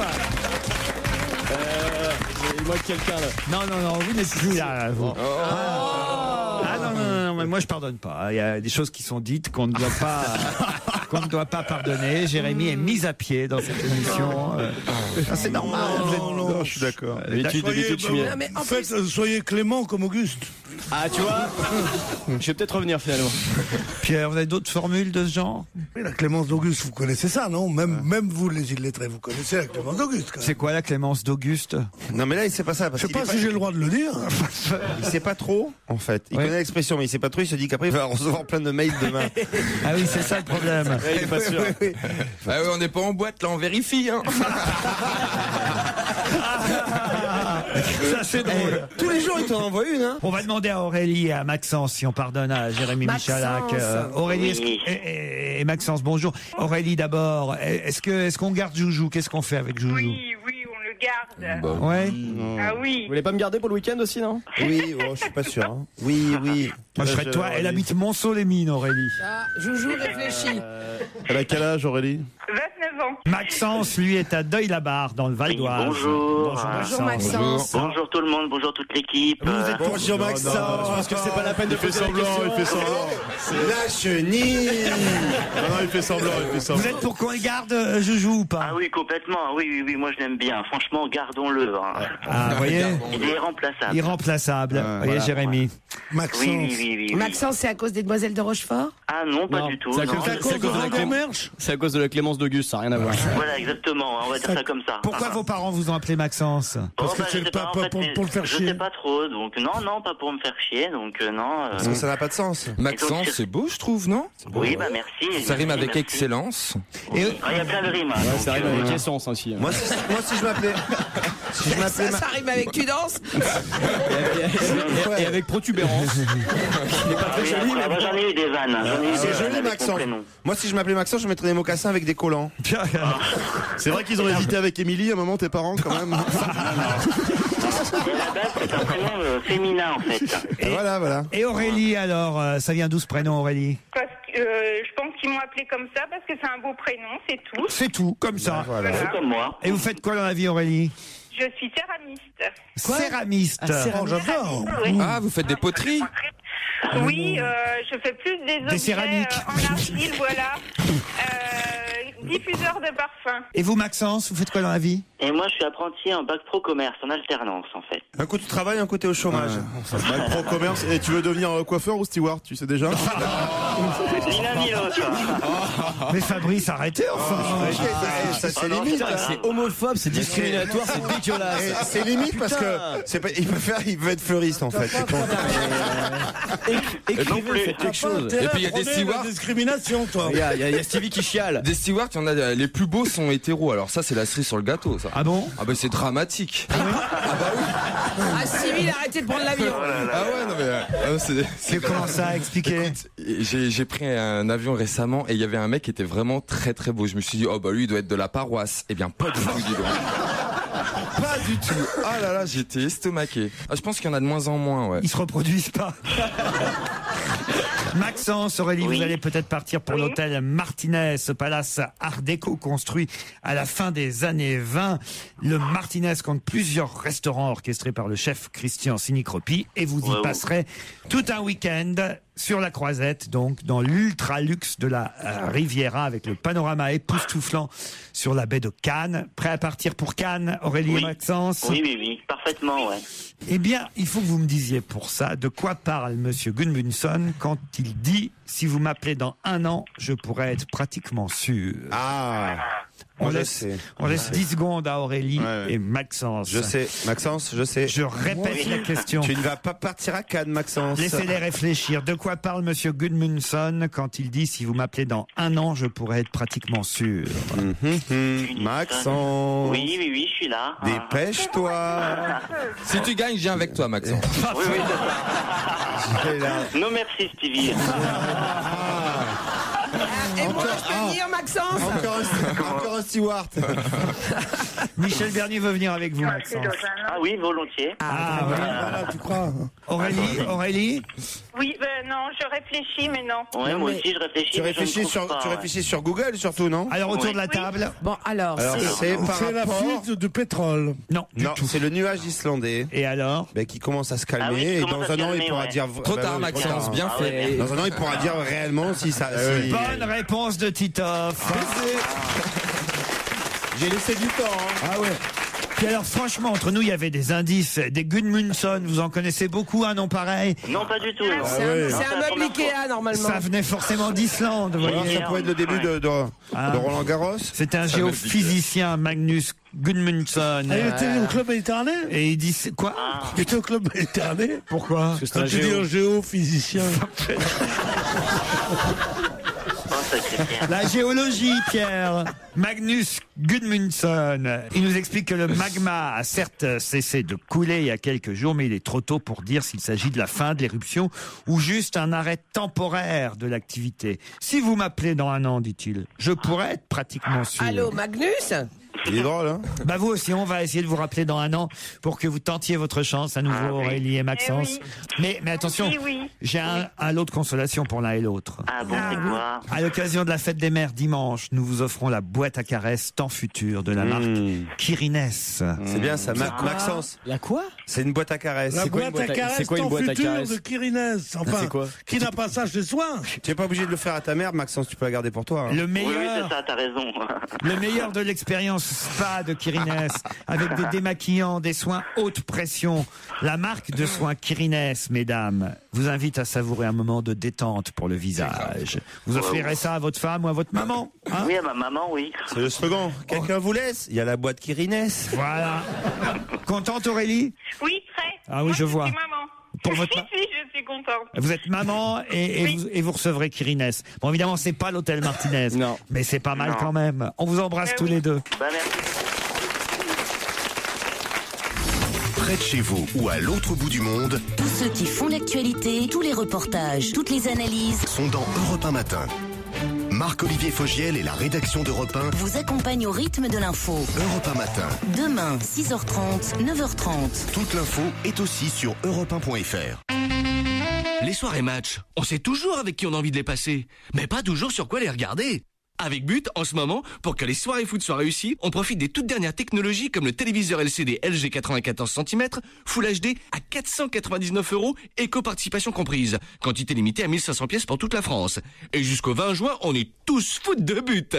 Pour un téléviseur acheté plus de 499 €, on gagne 100 € sur un canapé. Acheté chez But, bien sûr. But, on s'y retrouve tous. Voir conditions de l'offre en magasin. Profitez dès maintenant d'un financement exceptionnel Mini. La nouvelle gamme Mini One est à 1%. Ah non, la 1% est à 1%. Ah, la 1% est à 1%. Bon, la One, c'est la One. Oui, facile à retenir, moins énoncé. En juin, la nouvelle gamme Mini One bénéficie d'un financement exceptionnel à 1%. Bah, c'est ce que j'ai dit. Exemple, pour 7090 € empruntés, 36 mensualités de 200 € hors assurance, coût total 110 €, TEG fixe annuel 1%, crédit auto de 12 à 36 mois valable du 25 mai au 30 juin pour toute commande d'une Mini One neuve dans les mini-stores participants sous réserve d'acceptation par BMW Finance. Il y a du nouveau chez SFR. Vous pouvez m'en dire plus? Je dirais plutôt moins. Les nouveaux forfaits Illimity X5 Connect sont moins chers pour les moins de 26 ans. Beaucoup moins? Et comment? C'est moins de 30 € par mois avec appel illimité tous les soirs dès 21h30 vers tous les opérateurs et texto et internet illimité tout le temps. Ah, quand même! Offre soumise à condition. Prix de 29,60 € par mois pour 1 heure, pour un engagement de 24 mois et sur présentation d'un justificatif moins de 26 ans. Texto et appel illimité métropolitain, 3 heures maximum par appel, conditions des illimités et détails sur sfr.fr. Ça change quoi d'être à la Maïf? Prenons un exemple. Dans votre voiture, vous réglez votre siège, vous réglez vos rétroviseurs, vous réglez la clim, et vous trouvez ça normal. Eh bien, en venant à la Maïf, vous verrez que le contrat d'assurance tout risque d'un véhicule, c'est comme le reste, ça peut se régler. Ainsi, en choisissant vous-même d'augmenter votre franchise ou de la baisser, vous ajusterez au mieux le montant de votre cotisation. Pour être prêt avant l'été, rejoignez-nous au 32 40, dites Maïf. Prix d'un appel local depuis un poste fixe. Maïf, assureur militant. Culture, actualité, questions, humour, c'est ça les après-midi sur Europe 1. On espère que vous êtes contents de nous suivre et on continue à s'amuser avec Laurent Ruquier avec ses fameuses questions. C'est parti. L'Australie est la première à l'avoir fait et l'Espagne sera la dernière. Quoi donc? C'est du sport? C'est du sport. Et nous, c'est Roland Garros? Non. On l'a fait, nous? Nous, on l'a pas fait encore. Est-ce que c'est la liste des joueurs pour le mondial? Non. Australie, ça a été les champions de tennis pendant très très longtemps, la plus grande équipe à faire le Grand Chelem ou à gagner la Coupe Davis à plusieurs reprises, non? Ouais. C'est pas ça du tout? Du tout. C'est du football? C'est du football, monsieur Eboué. Ah, la Coupe du Monde, de gagner la Coupe du Monde. Oui, l'Australie, souvent, bien sûr. Surtout l'Espagne, c'est bien sûr. C'est bien sûr. C'est bien sûr. À le faire, mais Melbourne, Rio, c'est très connu. C'était les premiers à faire un match amical? Non. Réfléchissez un peu. C'est une liste de joueurs? Non, c'est lié à la Coupe du Monde de foot de cette année. Les Australiens sont les premiers à l'avoir fait. Réserver l'hôtel? Non. Et allez en Afrique du Sud. Ça y est, exactement. Les Australiens sont déjà arrivés en Afrique du Sud et les Espagnols seront les derniers arrivés. Bonne réponse de Fabrice Eboué. Et les Français partent quand? C'est la première. Alors, vous allez me dire que la première équipe, évidemment, c'est l'Afrique du Sud, puisqu'ils sont sur place. Mais les premiers à être allés là-bas en Afrique du Sud pour la Coupe du Monde sont les Australiens. Ils sont à côté, ils sont pas très loin. Qui sont arrivés aujourd'hui. Ils seront suivis dès demain par les Brésiliens. L'Espagne sera la dernière à rejoindre l'Afrique du Sud. Et nous, 11 juin, ils arrivent le jour du match d'ouverture, les Espagnols. Et nous, on risque d'être les premiers à repartir aussi. Non. Ils arrivent quand, les Bleus, là-bas, on sait? Ils vont arriver bientôt. Déjà, ils vont jouer ce soir contre Costa Rica. Après, ils partent à la Réunion. C'est un match comment, ça? Alors, ce soir, c'est amical? C'est un match amical, c'est à Lens, au stade Félix Bollaert. Et évidemment, il faut encourager les Français. On a envie qu'ils gagnent. On a envie. Parce que le Costa Rica, quand même, là, c'est... c'est pas facile, parce que c'est une équipe type Uruguay ou Mexique qu'on affrontera justement dans la phase finale. D'où l'excellent choix de les affronter, n'est-ce pas, Pierre? Bien sûr. Attendez, le Pierre. Mexique a perdu Si 3. je vous emmène en Afrique du Sud pour commenter les matchs avec moi, et puis que je vous pose une question, puis que vous me faites oui, bien sûr, là, justement, je m'économise. Je m'économise pour les matchs réels, pas pour les matchs amicaux. Ah oui. C'est vrai, Costa Rica, ça peut être intéressant parce qu'il y a des individualités, puis ils ont l'esprit de groupe. Je suis pas sûr qu'ils s'y connaissent tant que ça. Il va commenter les matchs de foot, Pierre? Non, pas commenter. Ça aurait été catastrophique. Le lendemain, pas pendant, vous voyez. Alors que Ribéry, casaque bleu, s'élance au ballon au pied. Non, il peut. Alors Canelka sur son vélo. Alors que le numéro 10 de l'équipe d'Uruguay, donc j'ai bien connu sa grand-mère qui a été stripteaseuse à Caracas. Ça me rappelle une anecdote quand Churchill arrive sur le sol américain pendant la Coupe du Monde à Mexico. Les filles sont jolies. Ah oui, c'est vrai que ce serait marrant un match commenté par vous. Et tu seras toujours le paradis des cœurs et de l'amour. Non, j'arrête. Vraiment, je voudrais m'en aller. Attendez, vendredi, il y a Olivier de Kersauzon qui revient vendredi, Pierre. Ouais, non, mais c'est très bon. Pour les croisières, il est formidable. Qui a déclaré le travail a duré 2h30 et à propos de quoi? Un accouchement? Oui, bravo, un accouchement. Oui. Monique Bellucci? Bonne réponse de Jérémy Michalak. Ça y est, ils sont bébés. Elle a dit quelque chose de formidable, Monica Bellucci. Elle a dit: je suis très fier d'avoir eu à 46 ans un enfant sans aucune intervention qui ne soit pas naturelle. Elle n'a pas eu de péridurale? Rien. Je suis contente d'avoir accouché comme ça de façon naturelle, comme la paysanne de Ombrie que je suis. Voilà, l'accouchement a été naturel comme celui des vieilles paysannes, a-t-elle dit. Ça, bon, j'imagine quand même qu'il y avait peut-être un peu plus de monde autour d'elle que pour les vieilles paysannes. Les vieilles paysannes sur la table de la cuisine. Déjà, la table de la cuisine, c'est pas pas mal. Mais accoucher, c'est Dior. Il faut accoucher des femmes là où on les a engrossées. Quelle horreur. Et elle a eu quoi? Elle a eu quoi? Un humain, une petite fille, même Léonie. Une petite fille, voilà. On a parlé hier. Qu'est-ce qu'il y a, Pierre? Mais moi, je trouve que c'est un très joli couple et je trouve d'abord elle est belle comme tout. Hein. Et en plus de ça, je suis heureux qu'ils aient eu un enfant. Je les embrasse tous les deux. Le travail a duré 2h30. C'est le mot travail, moi, qui me choque un peu. Mais on est en travail.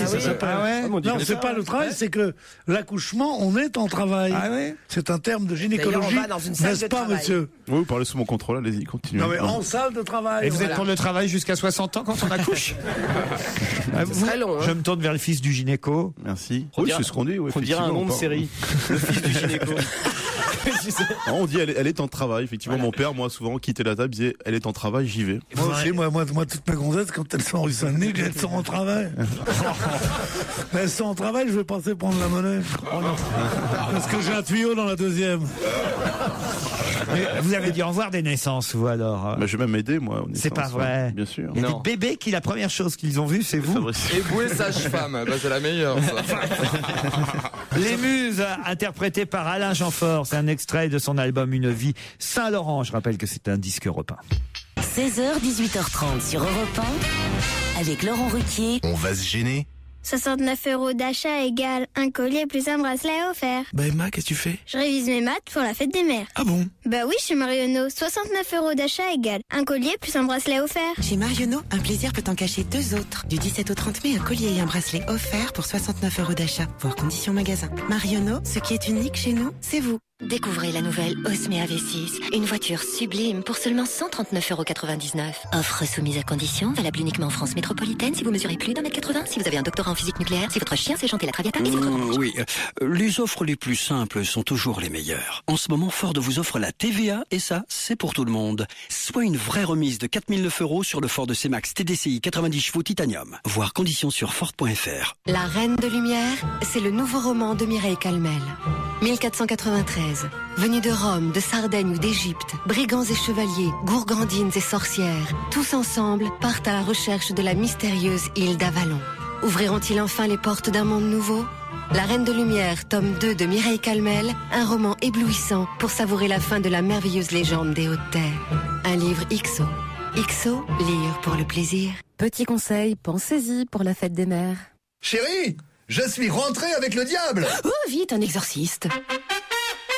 C'est l'incroyable anniversaire Bricomarché avec toujours plus de prix bas pour fêter ça. Jusqu'au 27 mai, le Diable professionnel spécial charge lourde, capacité 400 kg, roue grand diamètre, est à seulement 47,90 €. À ce prix-là, c'est le paradis. Bricomarché, pouvoir tout faire moins cher. Offre valable dans les points de vente participants, liste sur bricomarché.com. Tiens, c'est pour toi, bébé, c'est cadeau. Oh, mais y a rien? Bah oui, rien du tout. Et c'est rien que pour toi. Oh, mais c'est trop. Merci. Bah, de rien, bébé. Chez Volvo, rien n'a jamais eu autant de valeur. Jusqu'au 31 juillet 2010, venez sans rien et offrez-vous un break Volvo V50 à partir de 319 € par mois sans apport. Exemple pour une Volvo V50 D2 Kinetic en LOA pendant 50 mois et 60 000 km. Prix de vente 22 406 €, option d'achat 8 667 €. Coût total en cas d'acquisition 24 617 € TTC, frais de dossier inclus. Offre valable sous réserve d'acceptation par CGL, conditions disponibles sur volvofinance.fr. Le club européen. On vous aime, donc on vous gâte, chers auditeurs. Vous savez qu'il y a plein de cadeaux à gagner. Je parle de places de concerts, de places de spectacles, de voyages. On vous propose aussi de venir ici à Europe 1 assister aux émissions. Et puis là, on vous propose de remporter des places pour aller au cinéma voir Robin des Bois. C'est un film Europe 1 signé Ridley Scott. Il y a aussi des livres concernant ce très beau film réussi. Le tout, c'est d'être inscrit. Évidemment, prenez un papier, prenez un stylo rapidement. Je vous répète tous les jours, mais c'est quand même important de le faire. club.europe1.fr. Rémi en régie, tu me dis qu'il faut répéter. Alors j'y vais. club.europe1.fr. On vous souhaite bonne chance à tous. Et jusqu'à 18h30, on est forcément bien sur Europe 1. Nous sommes toujours en compagnie de Laurent Ruquier à ses côtés aujourd'hui. Pierre Bénichou, Michel Bernier, Stevie, Titov, Jérémy Michalak, Fabrice Eboué et l'ami du Sud, l'ami Liado qui nous rejoignent. Europe 1, on va se gêner. Do, ré, mi, fa, si. Do, ré, mi, fa, si. Liado. Bonjour Serge. Salut à tous. C'est Pierre Bénichou qui vous accueille avec cet enthousiasme. C'est pas Fabrice. Hein. Des perles, des lapsus, des bourdes relevées essentiellement dans les journaux télévisés régionaux. Des gaffes aussi parfois qui ont coûté leur emploi à certains chroniqueurs. Je ne vise personne. Vous vous souvenez de Jérémy Michalak? C'est quelque chose. Plus, hein. Je l'ai pas bien souvenir. On va partir en Franche-Comté grâce à vous, mais aussi en Normandie, en Alsace, du côté de Clermont-Ferrand aussi, pourquoi pas. Bref, le Tour de France en bévue, gaffe et bourde. C'est bien ça, Serge? Oui, c'est ça. Petit cocktail hebdomadaire, hein, on a pris l'habitude et on finit par la gaffe du mois. Je crois que ça mérite quand même une médaille. Mesdames, Messieurs, bonjour. Caroline Machereau, sœur du défunt néo-calédonien indépendantiste. En sport, René Bleuze, champion de cyclocross, décroche. Cette fois, c'est sûr, Christine. Pas facile à dire, Véronique. Non, mais je l'ai dit. Incendie spectaculaire cette nuit en plein centre de Clermont, place de Jaude. Beaucoup de victimes. Mais heureusement, il n'y a pas eu de dégâts matériels. Heureusement, ça s'est passé finalement très très bien. Ça aurait pu être beaucoup plus grave puisqu'il n'y a finalement qu'un blessé grave. C'est pas grave, non. Et on a appris tout à l'heure qu'un troisième mort avait succombé à ses blessures. Ce dernier a été interpellé sur la croisette à Cannes alors qu'il prenait gentiment le soleil, comme s'il avait oublié que hier soir il tuait à Roanne sa belle-mère à coups de couteau et blessait gravement sa femme au hachoir à viande. Excusez-moi. On ne rit pas, Laurence Badet. Allez, pendant que vous reprenez votre soupe, je vais vous donner la dernière information. À 12h45, nous évoquerons également l'arrivée en Bretagne du Beaujolais nouveau, présenté par Nathalie Pinard. C'est amusant. Voilà, et pour finir, Philippe Poiron nous présentera sa revue de presse. Et les mecs, il faut qu'ils trouvent d'autres noms. Hein. Karachuk, une petite ville au nord de la Norvège, une petite ville de 2000 habitants, où il fait en ce moment 27 degrés, mais la température grimpe à moins 50 degrés la nuit. Mais le gros problème, c'est plutôt le soleil qui se couche le matin. Pour terminer ce tour d'ivoire avec le Sénégal, sous la présidence du président Houphouët-Boigny. Thierry Ouette, l'émissaire de l'église anglicane, Cédric, c'est ça? Cédric, c'est toi? Et toi, c'est? Peggy. Ça, c'est marrant. C'est papa qui a choisi ou maman qui a choisi ce prénom? Maman. Elle attendait une fille, peut-être? Je suis une fille. Ah, c'est une fille. Un très bon bêtisier, Serge. Merci, moi, j'aimerais bien savoir celui qui fait la gaffe sur Peggy, là. C'est une fille? Oui, c'est une fille. Elle a des cheveux très courts. Ça se passe dans les dom-toms aux Antilles. Et évidemment, il s'était pas aperçu que c'était une fille. Évidemment, il est un petit peu mal. Mais quand même, des parents qui appellent leur fils Peggy, il y en a pas beaucoup. Mais non, c'est une fille, elle s'appelle Peggy. Justement. Mais pourtant, il y a Peggy. Le type qui a fait l'erreur. Ben voilà pourquoi il pose la question. Parce que la fille avait des cheveux très courts. Oui. Quand même, c'est quand même bizarre de penser que une fille peut s'appeler Peggy. D'où la question qu'il pose en disant c'est parce que vos parents attendaient une fille qui vous ont appelé Peggy, vous voyez? Ouais, d'accord. Tu vas prendre une bouteille dans la gueule. Gardez vos limites. On se retrouve à la même heure demain, Serge. Merci. On va se gêner sur Europe 1 avec Laurent Ruquier. Jusqu'à 18h30.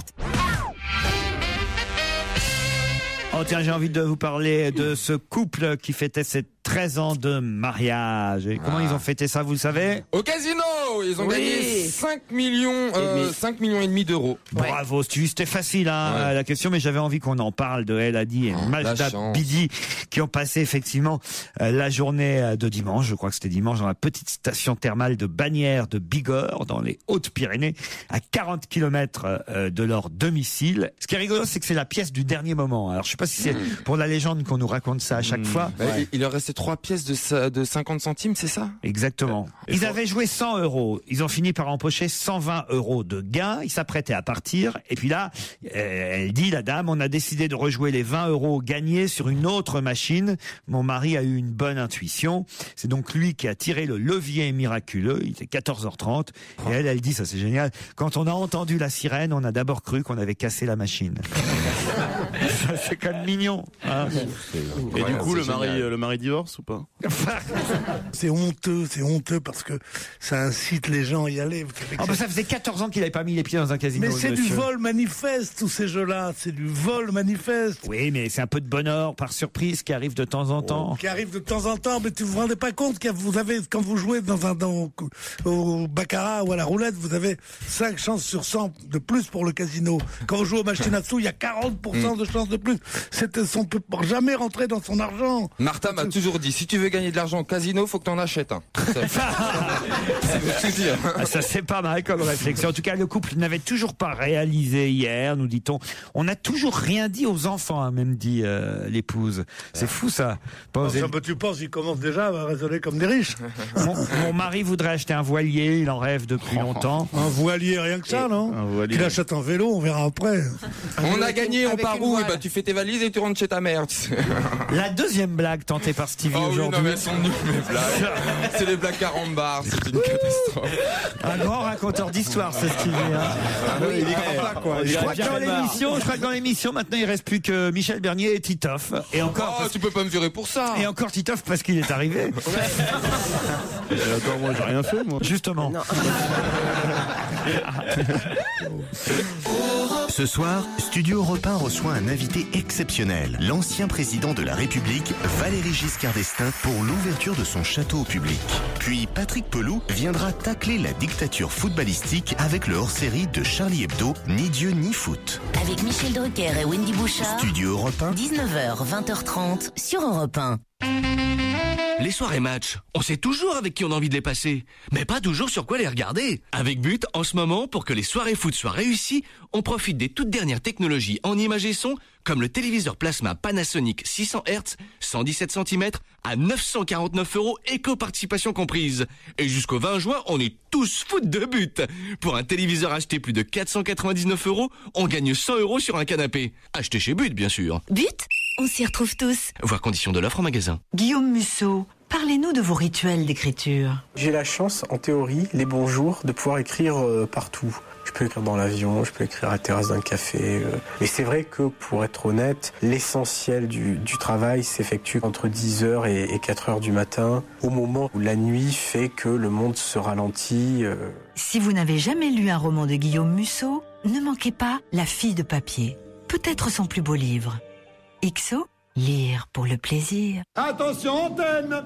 Sur le plateau, la star des VIP Prix, bonjour 30 €. Déjà 30 000 chambres écoulées, 10 000 chambres supplémentaires. Comment gérez-vous ce succès? C'est génial, elles craquent toutes sur mon prix. J'ai mes entrées dans tous les hôtels première classe. D'ailleurs, leur chambre avec douche et wifi gratuit, c'est vraiment trop la classe. Jusqu'au 20 juin, dormez en classe VIP Prix chez Première Classe. 10 000 chambres supplémentaires à 30 € avec douche et wifi gratuit. Offre valable les week-ends et jours fériés dans les hôtels Première Classe participants. Réservation et conditions sur premièreclasse.com. Première Classe. Premier prix, sans compromis.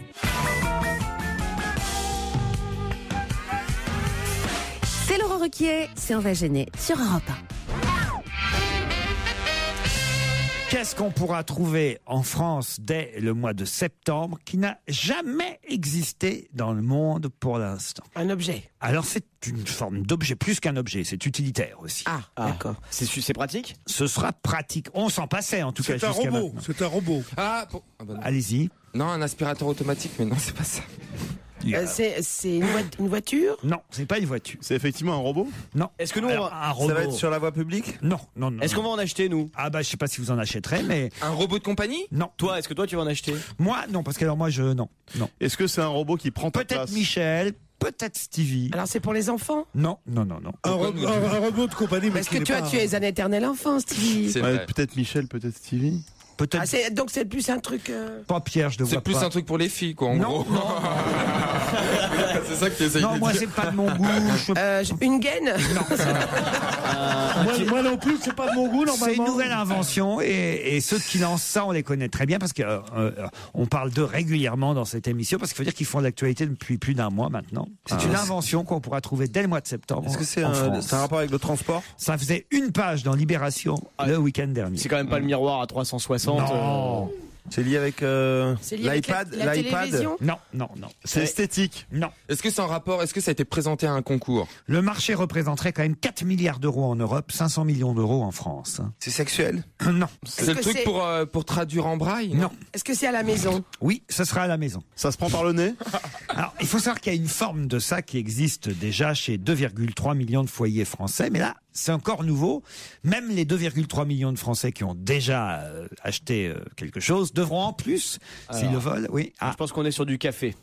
On est sur de la machine à café. C'est la Nespresso. On est sur de la capsule. Nouvelle capsule rechargeable. Le thé en capsule. Alors, c'est-à-dire qu'est-ce qui va arriver? Le thé espresso. La machine à faire le thé comme le Nespresso. La machine à thé Nespresso arrivera au mois de septembre. Bonne réponse de Jérémy Michel. C'est quoi ces conneries? Et qu'est-ce qui va faire la pub? Ça va être Georges encore? Qui achète ces conneries? Mais c'est quand même pas possible. Vous et Michel Bernier, je pense.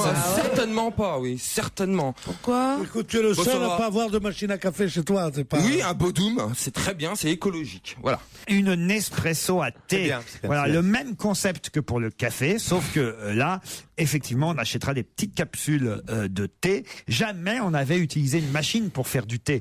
Donc on peut pas la mettre dans la machine à café alors. Non, mais c'est assez bête parce que le café, c'est vrai que il y a plusieurs manipulations pour partir du café et avoir une tasse de café. Tandis que le thé, c'est de l'eau avec. Le thé, c'est exactement comme le Nescafé, si on peut dire.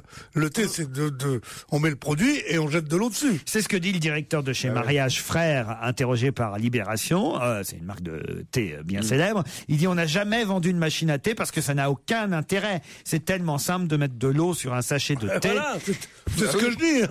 Mais il y a Libé qui conclut, qui a raison d'ailleurs, la journaliste de Libé, Julia Pascal, elle dit heureusement pour Nestlé, le marketing a de magique qu'il sait créer des besoins nouveaux. Oui, c'est ça. Et effectivement, les gens se diront tiens, pourquoi pas une machine à thé. Voilà, comme on achète des tas de machines à faire des yaourts et des trucs comme ça, alors que personne s'en sert. De nos jours, c'est plus l'offre qui fait la demande, c'est la demande qui fait l'offre. Non. Mais c'est grave. Dis-donc, Mme Michu, alors mais où on en est?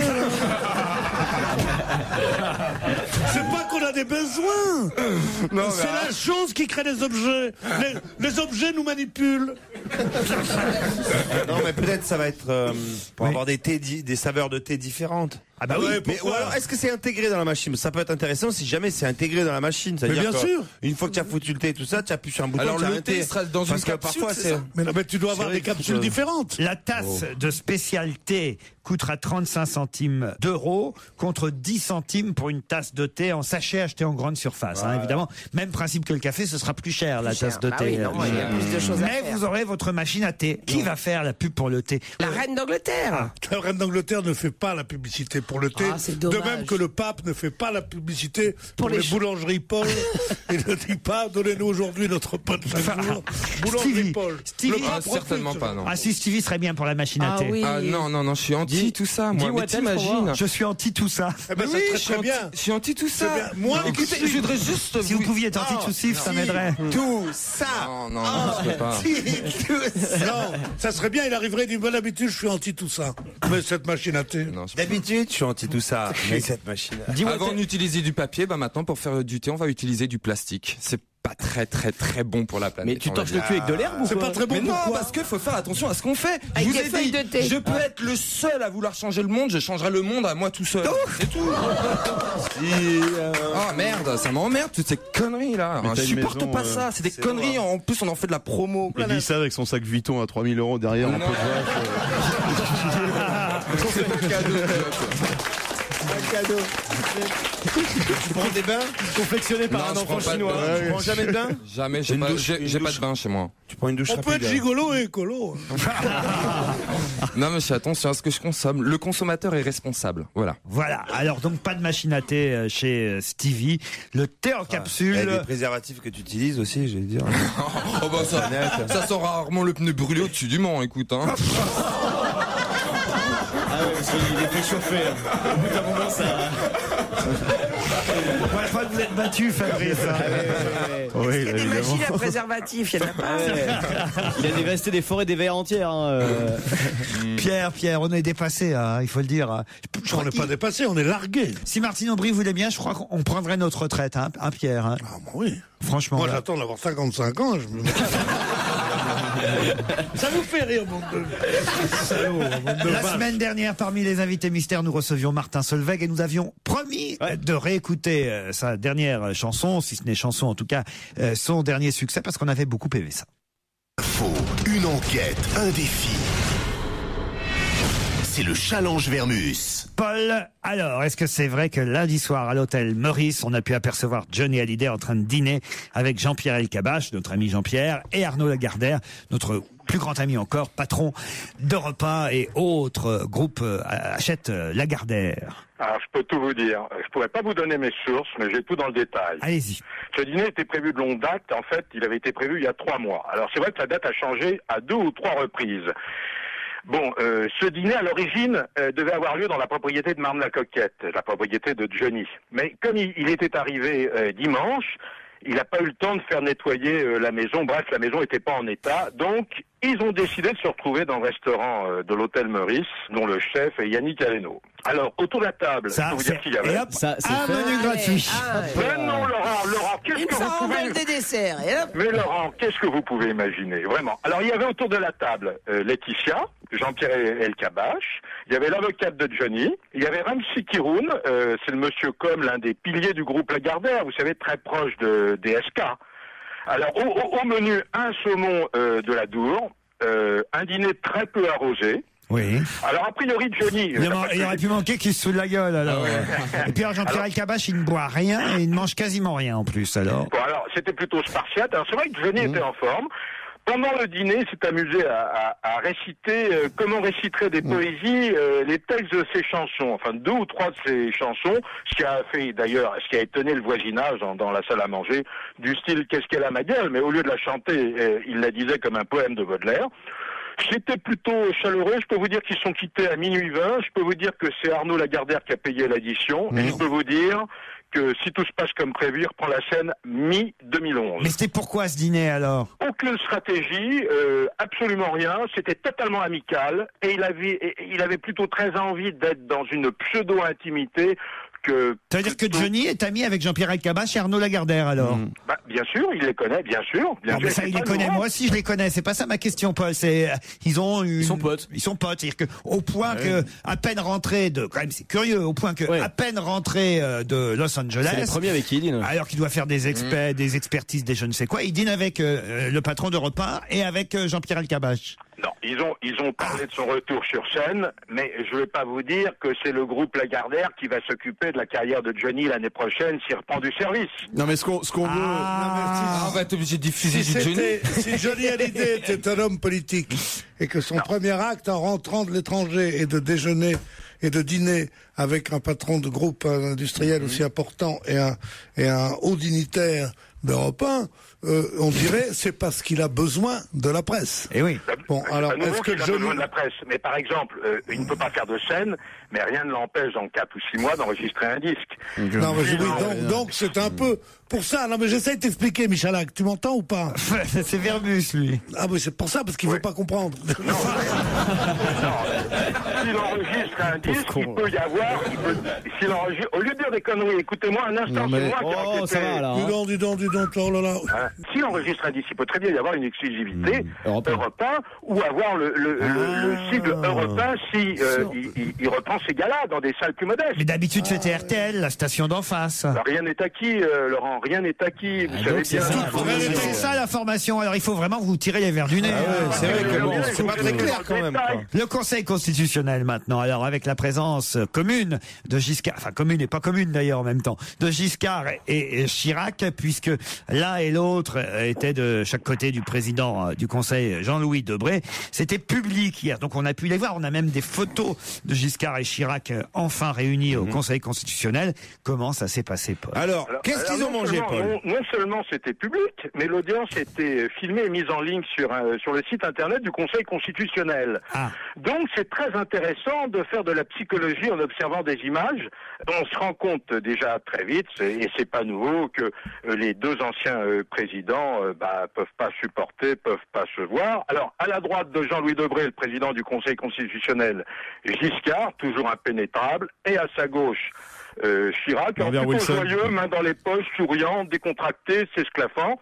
Alors, on remarque une chose, le président Jean-Louis Debré n'arrête pas de chuchoter à l'oreille de Chirac et semble ignorer Giscard. Ça, c'est une impression personnelle. Hein. Ce que je peux vous dire, c'est quand ils arrivent, les deux présidents, ils se serrent la main mais sans se regarder dans les yeux. Ah oui, ce qui amuse les autres sages d'ailleurs. Je peux vous dire que après cette réunion, Jean-Louis Debré et Chirac sont partis prendre un verre sur les quais, comme ils le font d'ailleurs très habituellement. Je peux même vous dire que quand, à la fin d'une réunion, Chirac et Giscard ne se saluent pas. Bref, il y a une haine, la haine est toujours aussi tenace et elle dure depuis 30 ans. C'est assez étonnant, quoi. Leur querelle semble pas connaître d'épilogue. Les deux anciens présidents se livrent constamment des passes d'armes. Ils n'arrêtent pas de se lancer des piques. Par exemple, déjà, il y a quelques mois, Giscard avait lancé une polémique en accusant Chirac d'être financé par Omar Bongo. Et par exemple, il y a eu 3 réformes qui ont été discutées au Conseil constitutionnel. La rétention de sûreté, la protection de la création sur Internet et le travail le dimanche. Il y a une chose est sûre, Chirac et Giscard sont jamais d'accord. Qui fait ça ici? C'est Pierre qui s'est endormi. Non. C'est Fabrice. Non, pas de croissant, pas de croissant. Juste un café, Alors, je peux vous dire une chose. Je suis persuadé que si l'un des deux anciens présidents devait être amené à disparaître, vu leur âge avancé, je me demande si l'autre irait à son enterrement. Pour vous dire le degré de haine. Si, pour être sûr. Il aura le sourire. Il va disparaître le premier. Hein. Allez, Roland Garros, on termine par ça. Paul, comment des pronostics. Quel est le dernier Français qui sera qualifié pour Roland Garros, à votre avis? Bon, écoutez, sur les 20 Français, il en reste 11, 7 hommes et 4 femmes. On n'a jamais vu ça, d'ailleurs, depuis 1981. C'est une bérésina, une hécatombe. Moi, je vais vous dire, d'après mes renseignements, la seule chose qu'on puisse avoir, c'est Wilfried Tsonga, peut-être en 8e de finale. Tsonga en 8e, je note. Tsonga en 8e. Alors bon, on aurait plus de chance avec Marion Bartoli, numéro 1 française, qui elle pourrait aller en quart de finale. Quart de finale pour la petite Bartoli. Mais ce dont je suis sûr, Laurent, dont je suis sûr, c'est qui va gagner Roland Garros chez les hommes. Nadal, Federer. Ouais, entre l'Espagnol Nadal et Federer. Bon, Nadal montre une grande forme. Hein. Il est le premier joueur de l'histoire à remporter cette année 3 Masters de suite. Hein. Rome, Madrid, Monte-Carlo. Les sites de paris en ligne sportifs s'orientent vers Nadal. Vainqueur avec une cote à 1,29. Puis Federer. Puis Djokovic. Mais Tsonga arrive quand même en 4e position. Ah, on a Tsonga. Et mon fils alors? Bah écoutez, mon fils, il n'est pas dans les paris en ligne en tous les cas. Et quid de la jeune Française d'origine iranienne, Aravan Rezaï, qui m'a fait un effet absolument. Eh bien, elle fait de l'effet à tout le monde. Pour Pierre, qui travaille avec le réalisateur de Camping, il y a Caravan. Aravan Rezaï pourrait peut-être jouer le remake de la finale de Madrid, Laurent, contre Venus Williams. Donc, chez les femmes, faut pas la négliger. Et il faut pas non plus négliger les éternelles sœurs Williams. Surtout Serena qui est la cadette. Hein. Mais elles ont quel âge maintenant, ces filles? Elles ont plus d'âge. Bah écoutez, elles approchent de la trentaine hein, maintenant. Ah ouais? Vous m'aviez demandé un petit renseignement sur les chaussettes rouges de François Fillon. C'est vrai, on termine par ça, Paul. J'avais oublié. Pourquoi François Fillon, le Premier ministre, porte-t-il toujours des chaussettes rouges lorsqu'il se rend à l'Élysée? C'est un auditeur qui posait cette question. D'ailleurs, c'est une nouvelle idée qu'on pourrait lancer si vous nous écoutez. N'hésitez pas à nous envoyer vos questions pour Paul Vermus s'il y a des réponses que vous voulez ne pas obtenir. Non, là encore, c'est pas gentil. Alors, les chaussettes. Alors, François Fillon, c'est lui-même qui le dit. Il adore quitter son uniforme de Premier ministre. Alors, les chaussettes rouges, de temps en temps, il les a le mercredi, mais il les a surtout le vendredi parce qu'il dit c'est mon Friday wear à moi. Mon Friday wear à moi. C'est-à-dire que le vendredi, on s'habille de façon plus décontractée. Je peux juste vous dire, dans tous les cas, et là, Bénichou, je suis obligé de reconnaître, avait raison. Il les achète, ces chaussettes, chez Gamarelli, le fournisseur du pape. Il les achète par correspondance.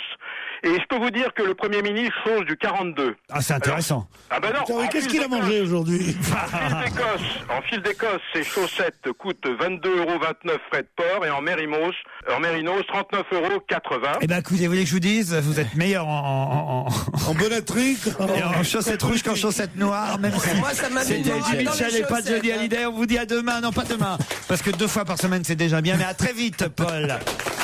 Et vous dites... Europe 1, on va se gêner. Un invité à découvrir. C'est la loge d'honneur. Bonjour, invité d'honneur. Et vous m'entendez?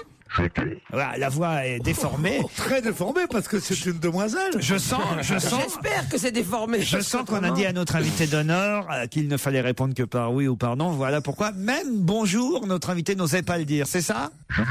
J'ai du mal. Vous êtes un homme ou une femme? Disons que je suis une femme. Est-ce que vous êtes plutôt dans un registre artistique? Ah, mais ça dépend ce qu'on entend par art. Il y a des tas d'arts possibles. Est-ce que c'est un art graphique? C'est relou. Non, est-ce que vous aimez le tricot? Est-ce que vous aimez les mecs sur leur tour très grands, très gentils, avec de très belles mains et un œil brûlant? D'accord, vous n'aurez plus un mot d'amour de moi. Est-ce que vous êtes une femme engagée? J'ai une idée. Est-ce que vous êtes homosexuel? J'ai un premier indice pour vous. C'est en boucle, hein, alors j'interromps ce chant. Alors, est-ce que vous avez chanté un hymne pour une équipe de football? J'ai chanté, mais pas pour une équipe de football. Ah, mais vous avez un rapport de près ou de loin avec le football? Pas vraiment, j'adore le football. Mais non, pas spécialement. Est-ce que vous êtes chanteuse? Oui. Ah. Est-ce que vous avez des origines françaises? Non. Oh là là là là là. Est-ce que vous avez une carte de séjour? J'en ai eu une il y a très longtemps. Vous avez des origines plus africaines? Africaine. Et vous êtes simplement chanteuse ou vous avez d'autres cordes artistiques à votre arc? J'ai beaucoup de cordes artistiques à mon arc. Est-ce que vous avez... Pas seulement chanteuse, Vous jouez aussi vrai. la comédie?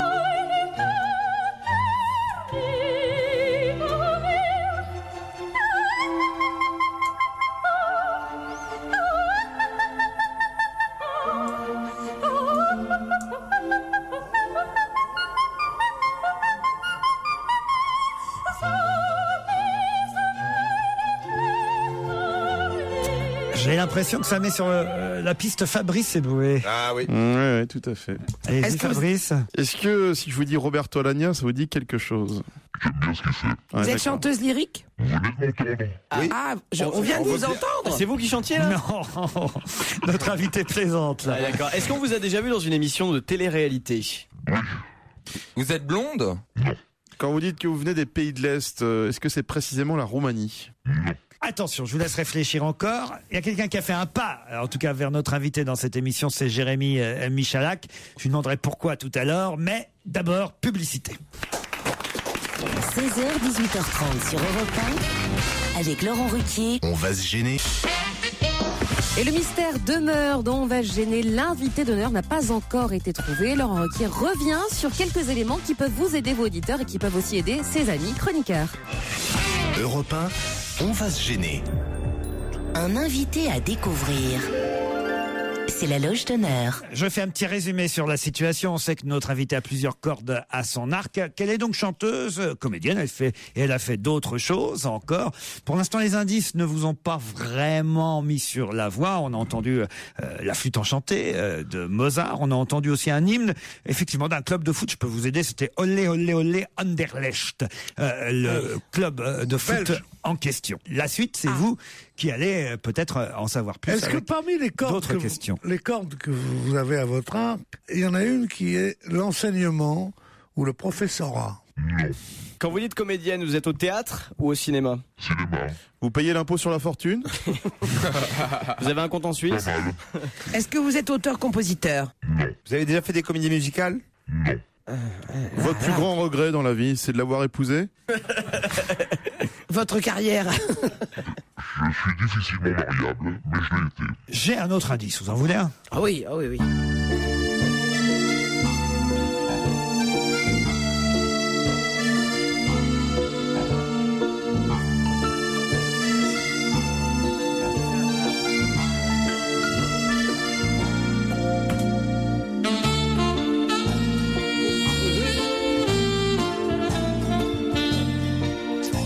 Il semble que ce générique... Ouais.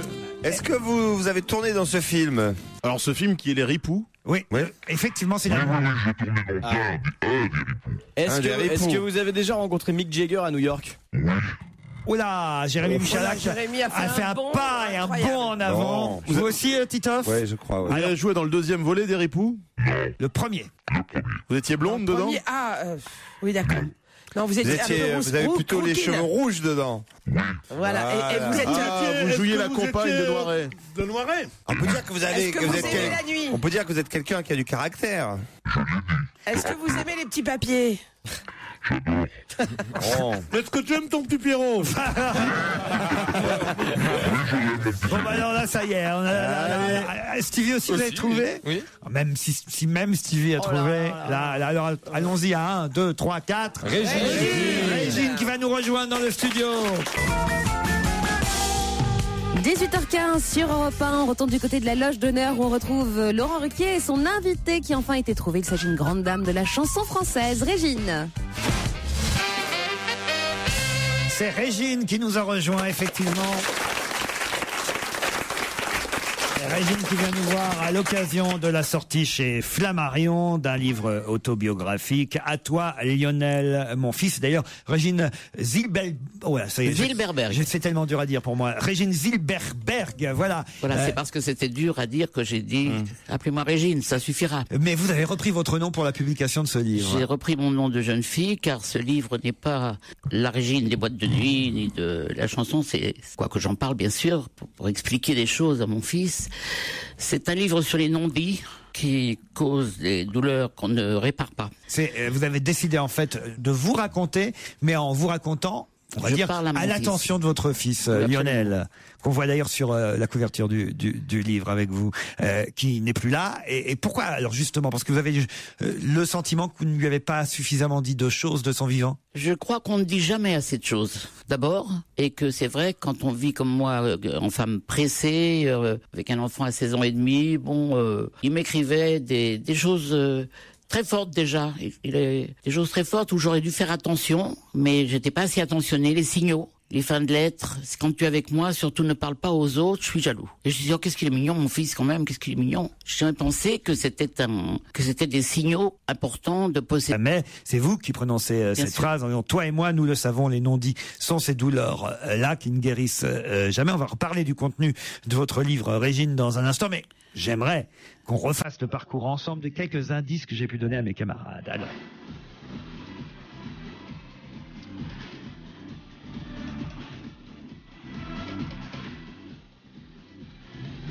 Ça, évidemment, c'était un peu pour brouiller les pistes. Je sais ce qu'il faut rectifier. Anderlecht. Voilà. Anderlecht, je suis né à Anderlecht. Voilà, vous êtes né à Anderlecht en Belgique. Et effectivement, ça pouvait pas forcément aider mes camarades. Non, ça pouvait pas les aider. D'entendre cet hymne de supporters, mais c'était fait pour. Le deuxième indice, maintenant, vous devriez le comprendre.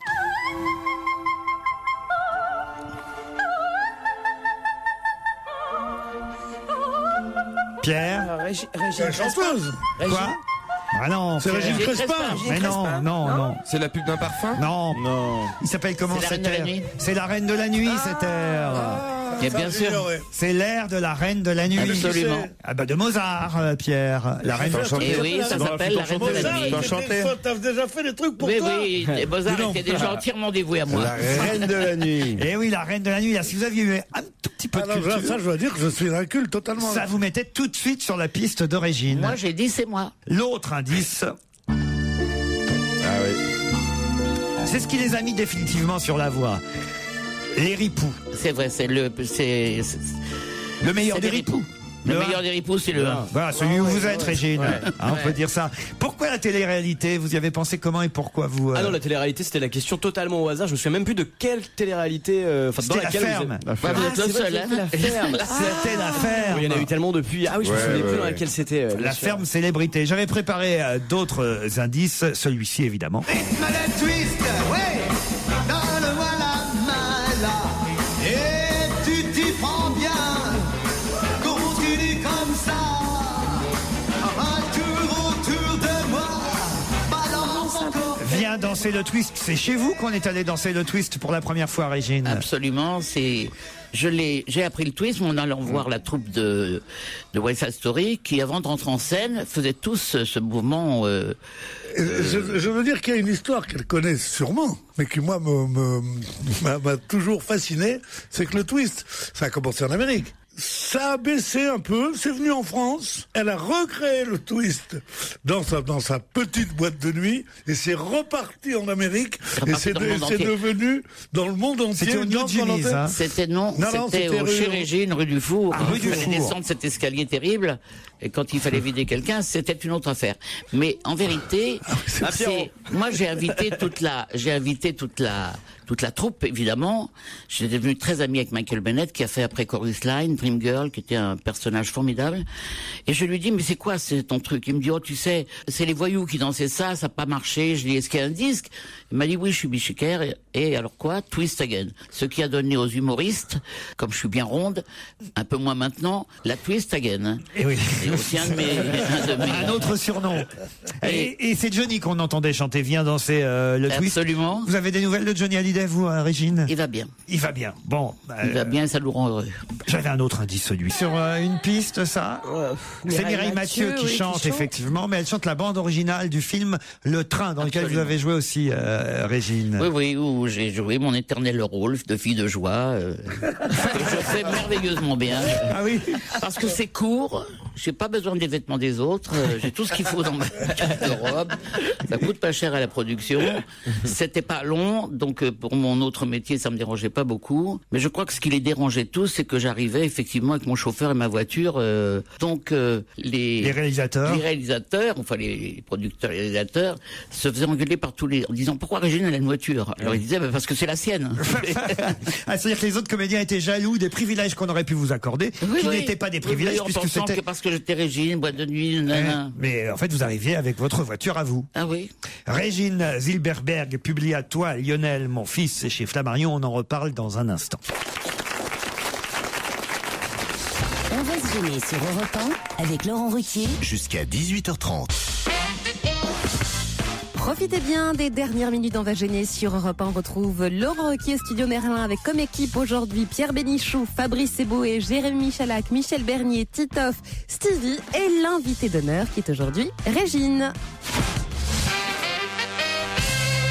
Régine Zilberberg, qu'on connaît tous sous le seul prénom et nom de Régine, publie À toi Lionel, mon fils, c'est chez Flammarion. Votre fils disparu très jeune, il avait 58 ans je crois à ce moment-là, et vous avez décidé de lui parler maintenant parce que, dites-vous, peut-être vous ne l'avez pas suffisamment fait de son vivant. Ça a dû être difficile à écrire alors ce livre. Ça a été très dur. Il faut se mettre à nu, l'âme, le cœur. Et si on fait un livre comme ça, on doit dire la vérité. La vérité, c'est dur. J'ai une facilité pour la dire aux autres et pas pour moi la dire à moi, c'est plus compliqué. La vérité, c'est est-ce que vous regrettez vraiment, non pas ça, j'imagine que vous regrettez de ne pas lui avoir consacré suffisamment de temps, mais la vie que vous avez eue, c'est-à-dire parfois d'avoir l'image de celle qui s'occupait de choses qui peuvent paraître futiles aux yeux du commun des mortels. Écoutez, non, je ne regrette pas du tout la vie que j'ai eue, au contraire, et je pense que je recommencerai de la même façon. Ce que je regrette, c'est la vie que nous avons eue. En général, moi enfant, et puis après avec mon fils. Mais il faut dire que Lionel avait exactement le même caractère que moi, qu'on n'était pas deux personnages faciles, et qu'on s'engueulait beaucoup, et que j'aimerais qu'il soit là, et qu'on puisse s'engueuler énormément. Encore. Et d'avoir jeté la bouteille d'eau, vous regrettez ou pas? Non, ça c'est Michalak qui a fait ça.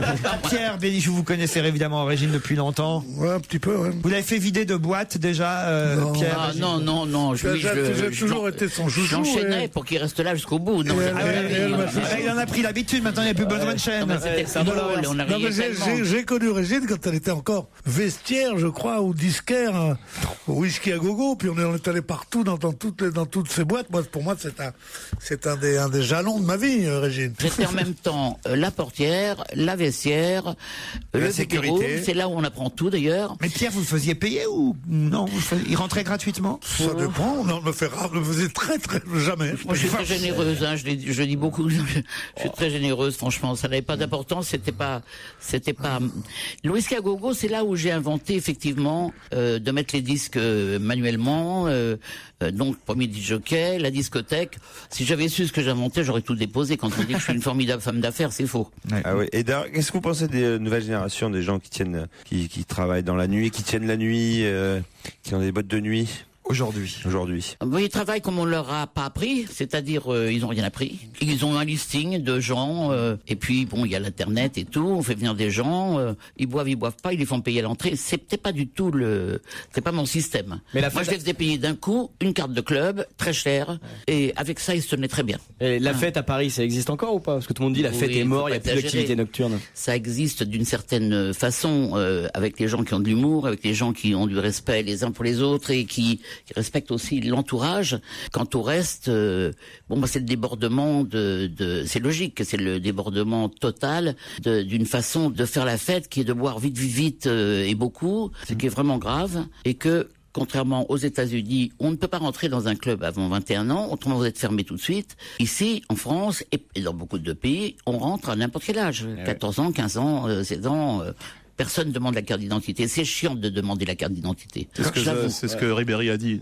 Pardon? Après, on fait des conneries. C'est ce que Franck. Mais moi, j'aime beaucoup Ribéry. Ah oui. Et ça me dérange pas qu'il aille voir Zaya. Non. Ça y est, on lui a pardonné à Boulogne-sur-Mer. En tout cas, il a son portrait géant qui est enfin affiché. Oui, enfin, j'ai vu. Alors il y a une photomaton de Zaya juste en bas. Non, mais Ce qu'on lui demande, c'est d'être un bon footballeur gagné. T'en as pas marre d'aimer toutes ces stars.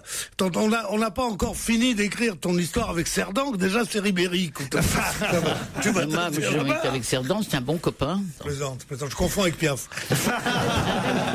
Arrête de me prêter plus que je n'ai eu, ce qui était déjà pas mal.